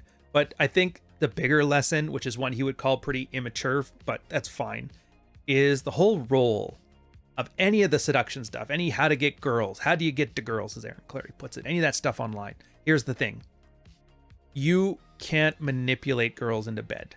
You just can't. It's impossible. In fact, by doing it, it actually looks manipulative. It ends up doing more damage than anything. And that's why the old pickup artists of the 2000s got such a bad rap, because if you knew a guy was doing pickup, that meant by definition he was doing it wrong. That's not what you're trying to do here. It's never been what you're trying to do. What you're trying to do is become attractive, to emulate attractive qualities while you learn them internally. And then if somebody is open to, having fun, casual dating, then you're just making yourself available.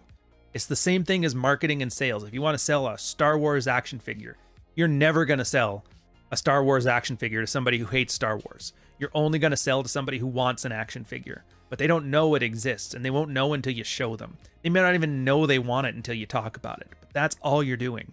And I think it's a really good self-aware way to understand you're not God's gift to women. All you are is a guy that some percentage of women are possibly into, or at least willing to experiment on it, and you're making yourself available to them so they can make the choice. Talking to girls.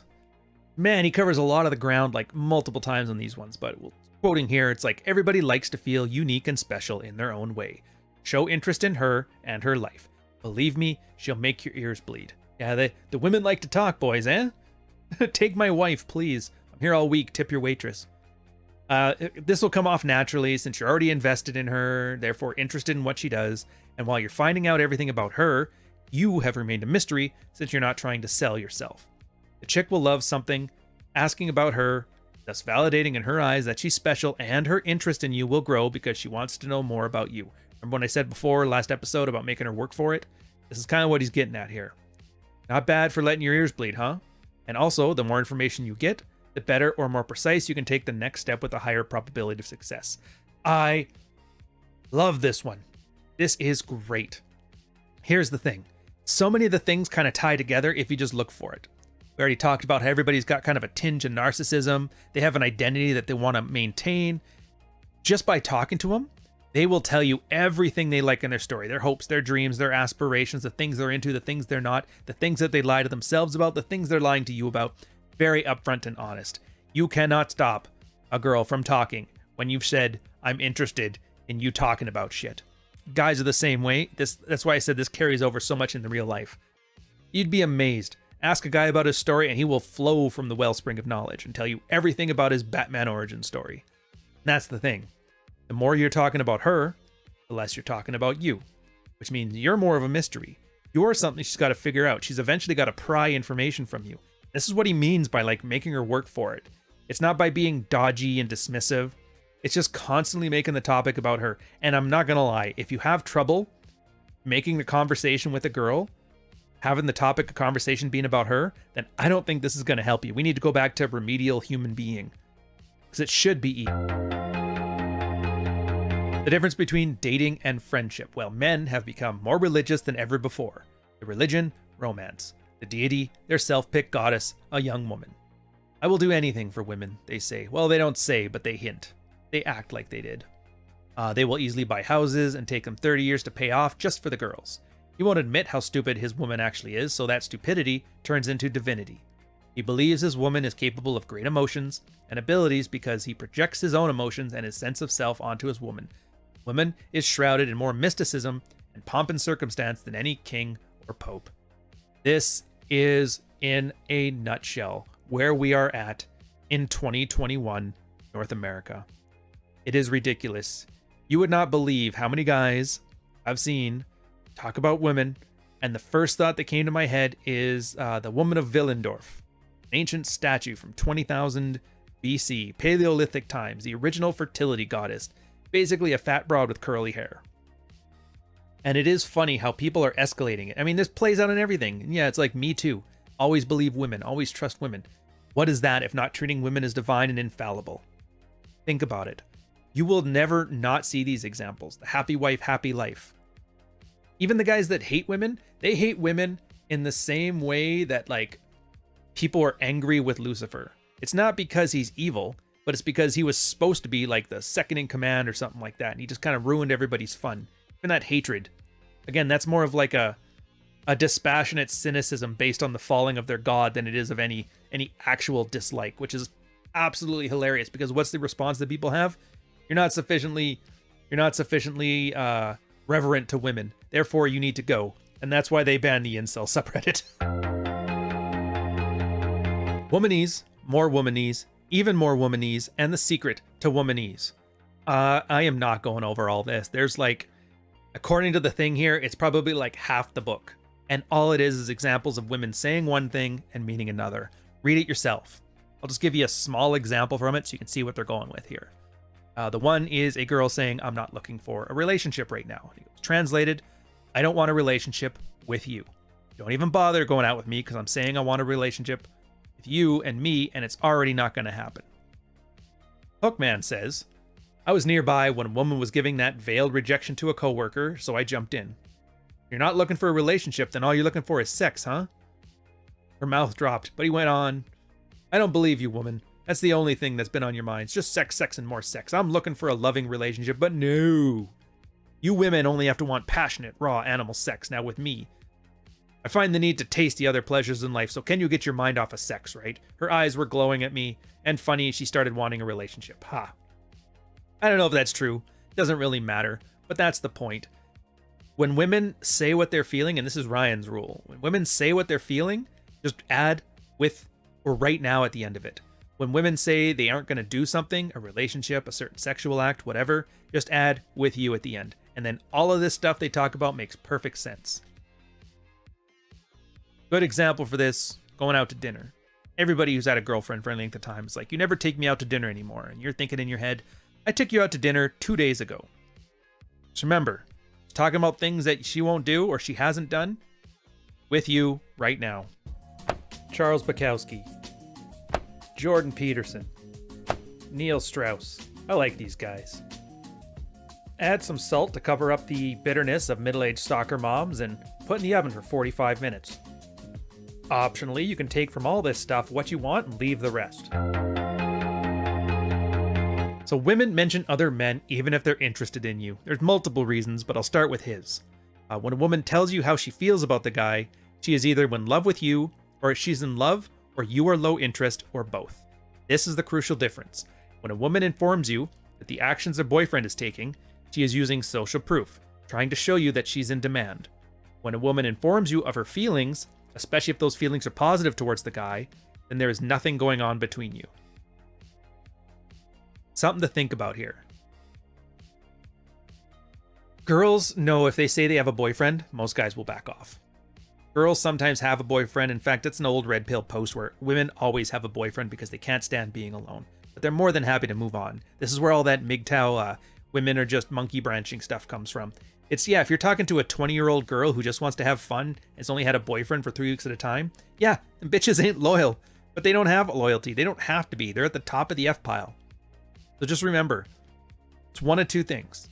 She talks about her boyfriend. It's either a fitness test to see if you can blow right through that, or you just aren't valuable enough in her eyes, or her boyfriend is just that good in her eyes. And the only way to tell the difference is to push a little bit. Not a lot, just a little bit. And if she talks about the way her boyfriend makes her feel, chances are you're probably just blown out. But if she talks about her boyfriend in the same way that you would brag about how you got 4 girls in a Lamborghini outside, then yeah, it's just a girl's clumsy way of acting in the way that she would find attractive, be more attractive to you. I took the last bit of the last chapter on the moron you must be gay just to give it some context. So it's like the other womanese test. It's like, are you gay? It's like, well, are you? I mean, if you're really fruity, you're going to be asked this. Other guys should have asked you this if you're really fruity, and with threats to back it up, whatever that means. But for a girl in that womanese translation, it's, why won't you go out with me or anybody? That's what they figure. If you're the kind of guy that she's interested in and you won't go out with her, well, it's obviously a problem with you because it can't possibly be because you just don't like her. So we add some thoughts on top of it here, and we'll go with the quote. Women having gay friends is like whites having black friends, something of which we can use to say we have a balanced set of friends. Also, gays tend to be very intelligent, well-spoken, well-dressed, very sensitive, and open to their emotions, and pay attention to details. Example, listen. Sure, Giovanni Casanova once made a thread about gay guys having women strip in front of them all the time and even begging for sex. Giovanni was onto something. He's one of the members of So Suave. You don't get to be gay or have a lisp, or you don't have to be gay or have a lisp, but if you seem it, then having those listed traits associated with them when you're confronted with, are you gay, give an ambiguous answer. You know, like, well, am I? This can open up a world of women to you. Women who ask you that are attracted to you and wonder why their femininity, which normally makes men cave, isn't enough for you. I am low-key worried if any video gets this YouTube channel nuked, it's gonna be this one. Only because of the 2004 language of of the LGBT squad. Look, if they think you're effeminate and they think you're attractive and what they're doing isn't working for you, that's the first thought. It's a girl's ego save. That's all it is. Same way, and it used to be in the 80s. I remember this. Older people with uncles and that would always tell me, it's like, yeah, you're hitting on some girl and she shoots you down. You're like, ah, she's probably just... All right, I get it. Remember, it's just a coping strategy. So if you're one of those guys who has an issue with your sexuality and some girl calls you gay, do not, for the love of God, do not lose your shit. Realize she's not actually accusing you of that. Don't worry, you and Jesus will know the truth in your heart, so you don't have to convince her. Realize she's probably saying that she's attracted to you and she can't figure out why her feminine charms aren't working. An ambiguous answer, like we said before, make her work for it. Or she can't stand you and maybe you need to look in the mirror because you actually might be. That's up to you. That's the end of the episode. I don't know where I can go with this. That's not a complete demonetization scandal. So I'll catch you guys on the next episode. Take care.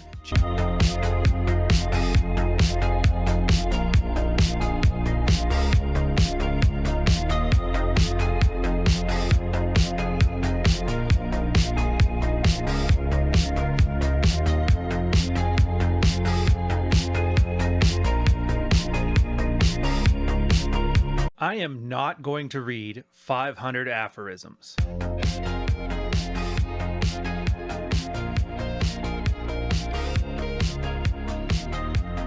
Eight topics this time, although the one, I'm not going to read it. It's like 500 different aphorisms he's thrown out there.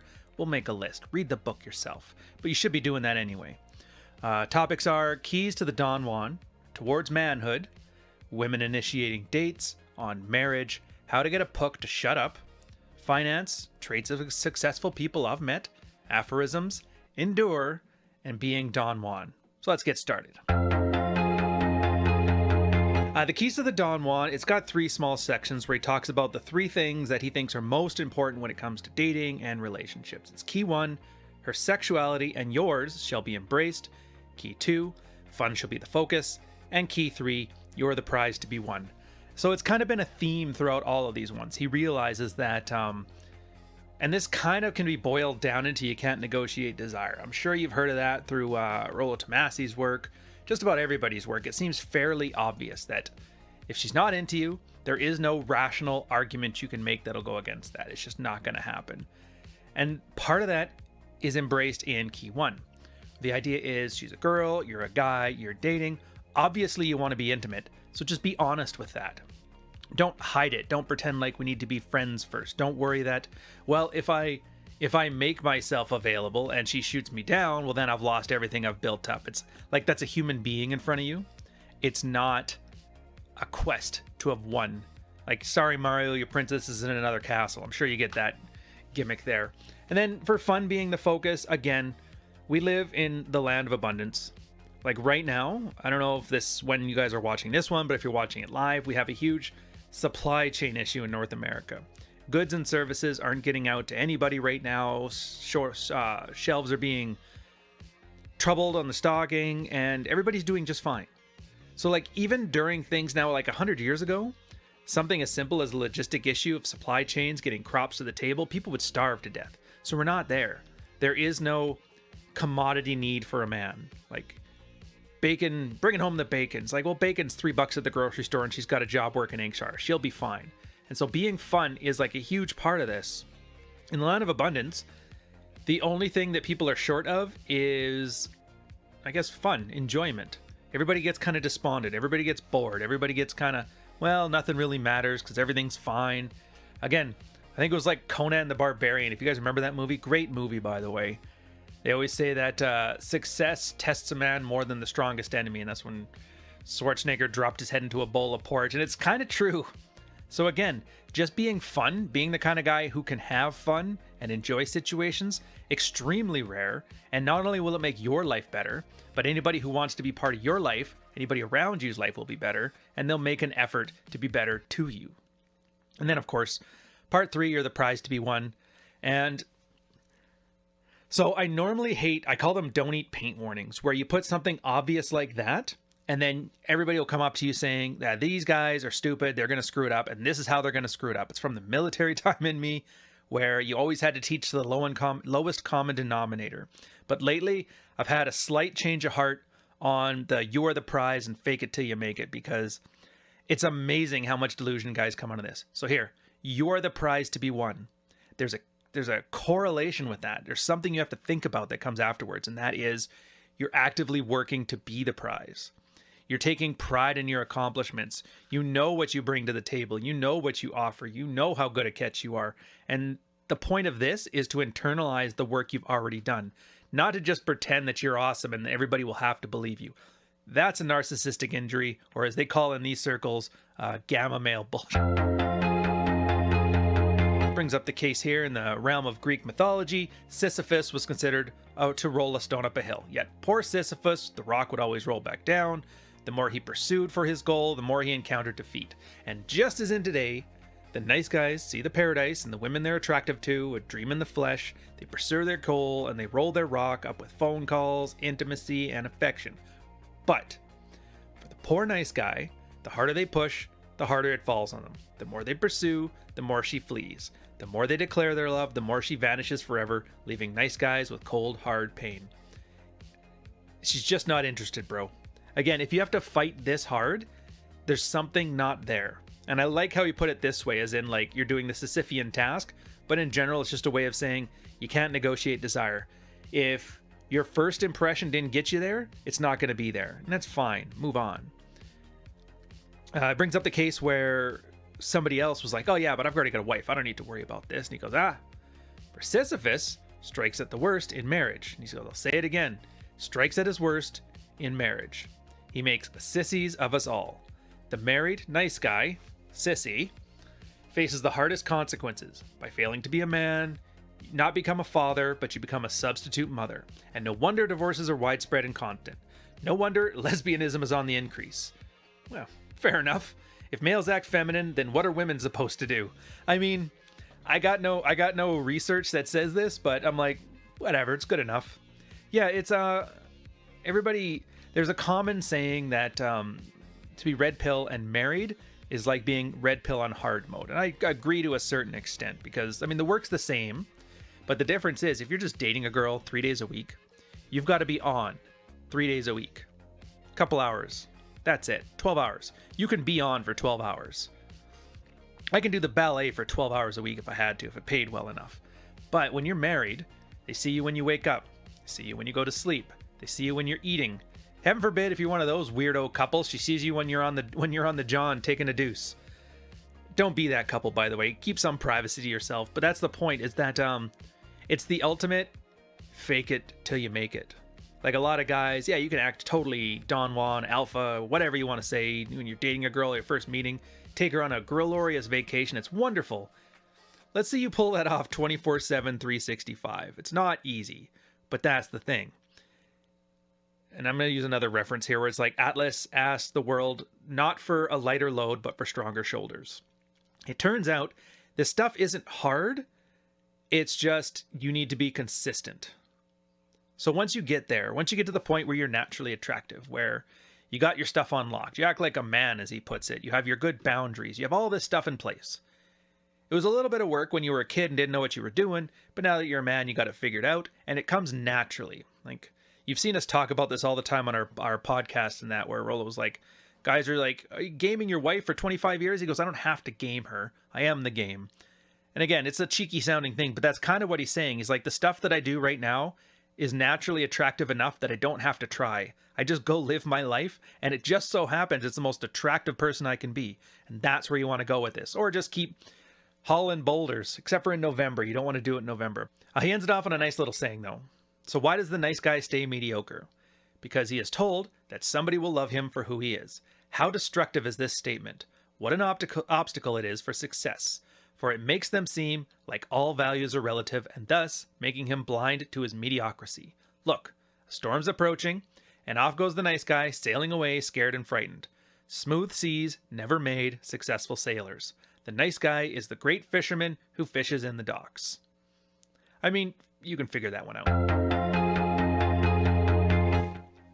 Women initiating dates. So most guys on this forum, the So Suave forums, were or are nice guys. Spot infatuation as soon as it begins. It's important to see it before you mistake it as love. And this is what makes puppies out of nice guys. Now, I disagree with what I wrote about girls initializing dates and romance. I have never in my life seen a girl initiate a date for romantic interests. Girls will tell you that they are interested by flirting, and guys will confirm that interest by asking for her number. So just from observation, guys seem to fall in love much, much faster than girls do. And the best defense I can see is have interest in other women. This will prevent the she's the only one for me disease. One-itis. Men want sex, women want relationships. If they make it hard for us, then why should we not make it hard for them as well? I like this one mostly because it lets you know there's a difference. So most guys, if you haven't been dating, you have no experience, you get over infatuated. As soon as any girl gives you anything, you treat it like this is the one, greatest girl ever. I'm sure everybody has had either been that teenager or had a little brother or a teenage son, and they talk about this girl's the greatest girl ever. And you always see dad and it's like, all right, whatever, this one this week. And yeah, it's because the guy has no idea. He doesn't understand. It's just like a little bit of sexual interest. And then you take that sexual interest, he assumes it's true love. He assumes it's the one. And that's because he's scarce. Again, if you're starving, a cracker tastes delicious. It's the most delicious cracker and you want more. And then you realize after you've eaten, it's just a cracker. Same thing here. Understand, infatuation is infatuation. She doesn't know you. So right now, she's super interested in what she perceives you to be, what her ego projects onto you. Sometimes that works in your favor, sometimes it doesn't. You know, some guys look like that asshole ex-boyfriend, and other guys look like, he would look like the kind of guy my dad would really hate. I'm gonna date him. So just realize, and then from a personal experience, I've seen the same thing. Like even my example dating like a borderline girl, and I don't know if she was or not. Borderline personality disorder is mostly a code for guys that says this girl won roughshod over me. So take that for what it's worth. Maybe she's diagnosable, maybe she's not. All I know is I got ran over. Even with her, sexually aggressive type, she flirted with me. I asked for the number. So even then, like the game still works for the game. I've never seen an example, and usually if you look into it, it's never happened where the girl does all the work. So on marriage, the unfaithfulness of women is nothing new. Simply read the introduction to Arabian Nights. The Sultan, realizing the unfaithfulness of all women, decides to sleep with her one night and kill her the next day. The savior of women comes and tells stories to the Sultan. And then he created... It's funny, isn't it? The original MGTOW is the Arabian Nights Sultan. You can't trust these hoes, so you gotta murder them once a day. Anyways, it's a good parable here for guys. And just understand, the point he makes here is that men created marriage to bind the woman to her. The deeper you go into religious and ancient philosophies, the more one will be struck by the misogyny, but there's truth to it. It is women more than men who cheat. Though to be fair, this might be because they just have more opportunities. It is women more than men who initiated divorce. Many women can't stand it. Monogamy is more against their instincts than ours. No one would deny institutions like the state, science, and that are all male created, but so is marriage. Yeah, it's really, I mean, the way we understand marriage now was a consequence of the agricultural revolution. So back in the day, it was pretty, poly-type relationship. It was just hunter-gatherers. Once land became valuable, people had to own land. Agriculture doesn't happen without private property. Otherwise, you just get freeloaders that ruin the whole thing. So when you had ownership, then the idea of you had to assume paternity. So that's why you needed marriage. A marriage was the way of basically keeping a girl faithful to you and making sure your kid was yours. So you're not giving your hard-earned farm to some random milkman's kid. But again, this idea that women, all they want is marriage, is kind of a fiction. Women want a wedding. You've seen tons of examples. Dude, if you've watched Whammon Ain't Shit videos, and I'm sure if you're watching this, you've probably seen your fair share of them, and I don't know why you're still filling your head with that filth, but whatever. You will see so many examples of women wanted a great wedding. They like the idea of being a bride. They like being able to call people a wife, like be able to call somebody a husband. It's all it's the impression of it. It's the identity. But then when it comes to actually doing things in a marriage, you're going to find nonstop, no shortage of guys talking about how their wife is subpar in every way possible and then say happy wife, happy life. Marriage is for men. And don't kid yourself on that one. And I agree with Pook here. If you must, and I don't know why you would, there's tons of other ways to go about it, but if you must get married, make the girl work for it. After all, she made you wait 3 months to get in their pants. Charles Bukowski, Jordan Peterson, Neil Strauss. I like these guys. Add some salt to cover up the bitterness of middle-aged soccer moms and put in the oven for 45 minutes. Optionally, you can take from all this stuff what you want and leave the rest. So how do you get a Pook to shut up? He has 2 lists, one of 5, one of 3. The first one is be comfortable and confident to go get any girl at any time, no matter your financial or material situation. Know what you want in life, have a purpose or passion, which is stronger as a tether to keep you from being pulled by exploiters. Be able to say no to a girl, don't take crap from anybody. Create an identity that doesn't depend on women or female approval. Father, husband, boyfriend, player. All of these are insignificant because they depend on women in order to exist, which I'm going to touch on that in a minute. And then keep investing time in yourself. Don't shit your entire youth chasing girls. He talks about that for the initial relationship part, then moves on here, and I'll quote, become financially literate, keep the option of investing or making a business, and do what you want, do not follow the way. And he talks about the way being, like college, good job, marriage, big house, vacation, kids, save for college, retire. It's like you don't have to get married to do any of that stuff. There's no formula. Don't trust anybody who says that you should consider yourself lucky, even if you feel unhappy. So the point here, it's all a generic list. It's pretty straightforward, and there's a lot of depth to it, but just saying it as like an aphorism doesn't really help. The confident enough to get any girl at any time means get good at women, but don't make women your sole focus in life. I think there was a great Archwinger post. I've made a video on it where it's, don't make her first, second, blah, blah, blah. Make her the seventh priority in your life. And I think that's a fair way of putting it. So yeah, just be confident enough that you can do it. And the only way you know you can do it is by doing it so you can stop doing it. You know what I'm saying? Then the purpose and passion. Like a lot of guys seem to hate that. They want that one purpose in life. Like, look, you're not going to get one true purpose and passion. You're going to get several. I have had many careers over my life. I've gone from digging ditches to meeting with C-suite, talking corporate strategy. I've gone from that to military, from that to author. Your passions will change over time, and that's okay. It's a very Taoist way of thinking, but pursue your passions. Then when they no longer become your passions, just set them aside, and that's okay. Nothing lasts forever. Nothing really matters except for which you give it meaning. I like it.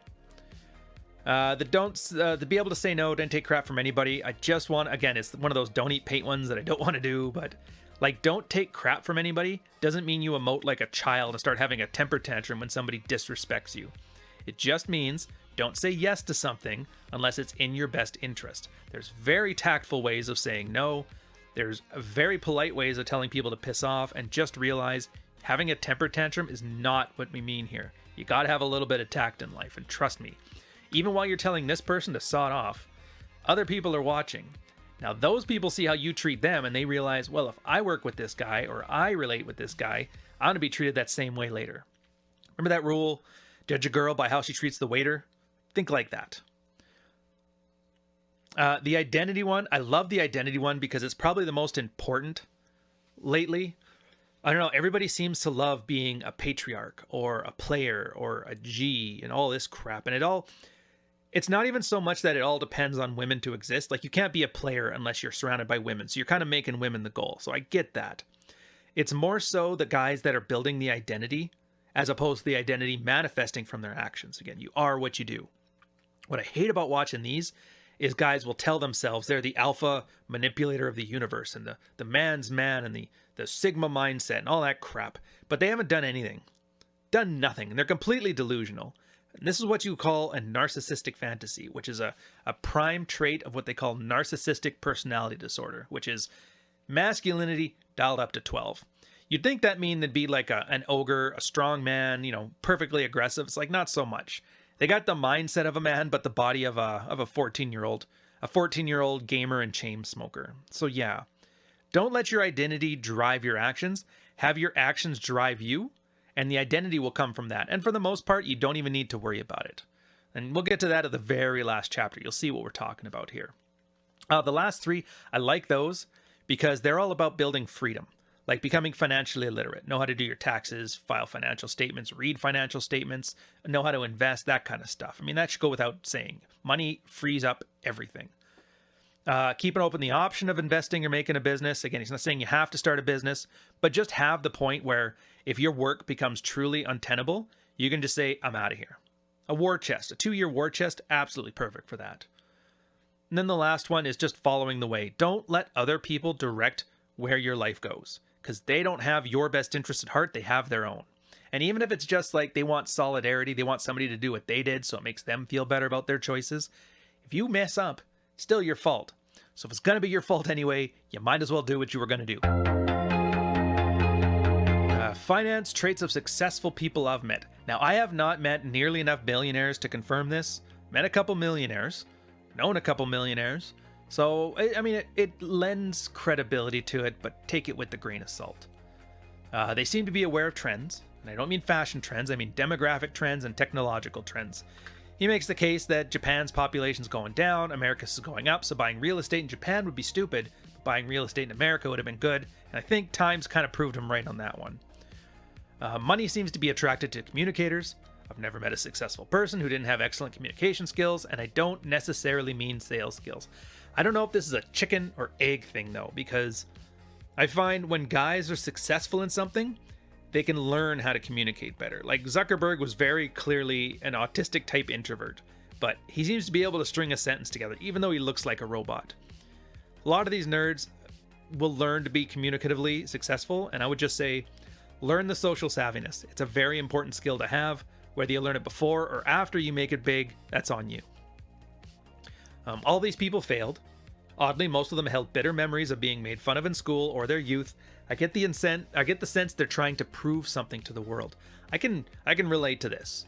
I'm like most people. I didn't really have a childhood I look back fondly on.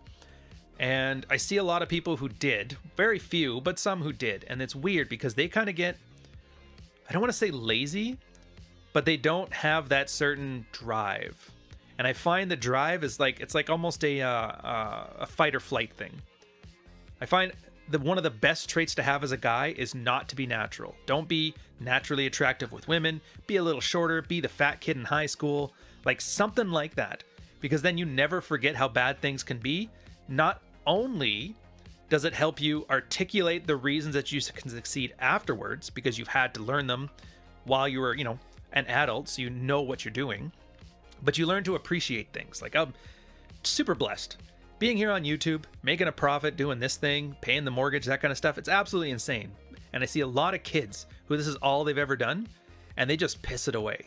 But like I said before, I've dug ditches, I've ridden tractors, I've done time in the military, that I can sit here and stare into a little black box and run my mouth and make a living. Like, I'll never forget how it could be otherwise. So you always take it seriously.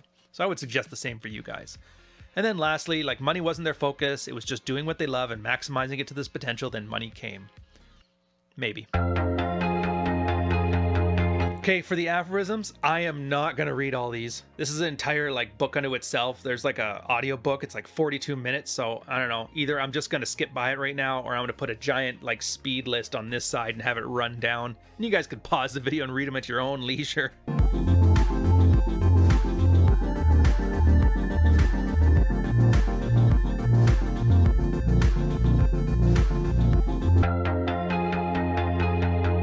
Endure.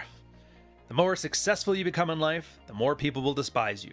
No one despises the innocent nice guy who happily takes orders, but everybody envies the one who knows what he wants and takes it, the guy who won't be played, the guy who manages to unite dream and day. All your married friends want you to fail. They whisper in your ear to do what I did.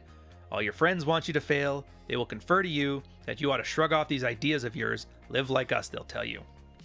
Two parts to this. One, most of the time, your friends, your married friends, your children friends, your playboy for all that stuff, they don't despise you.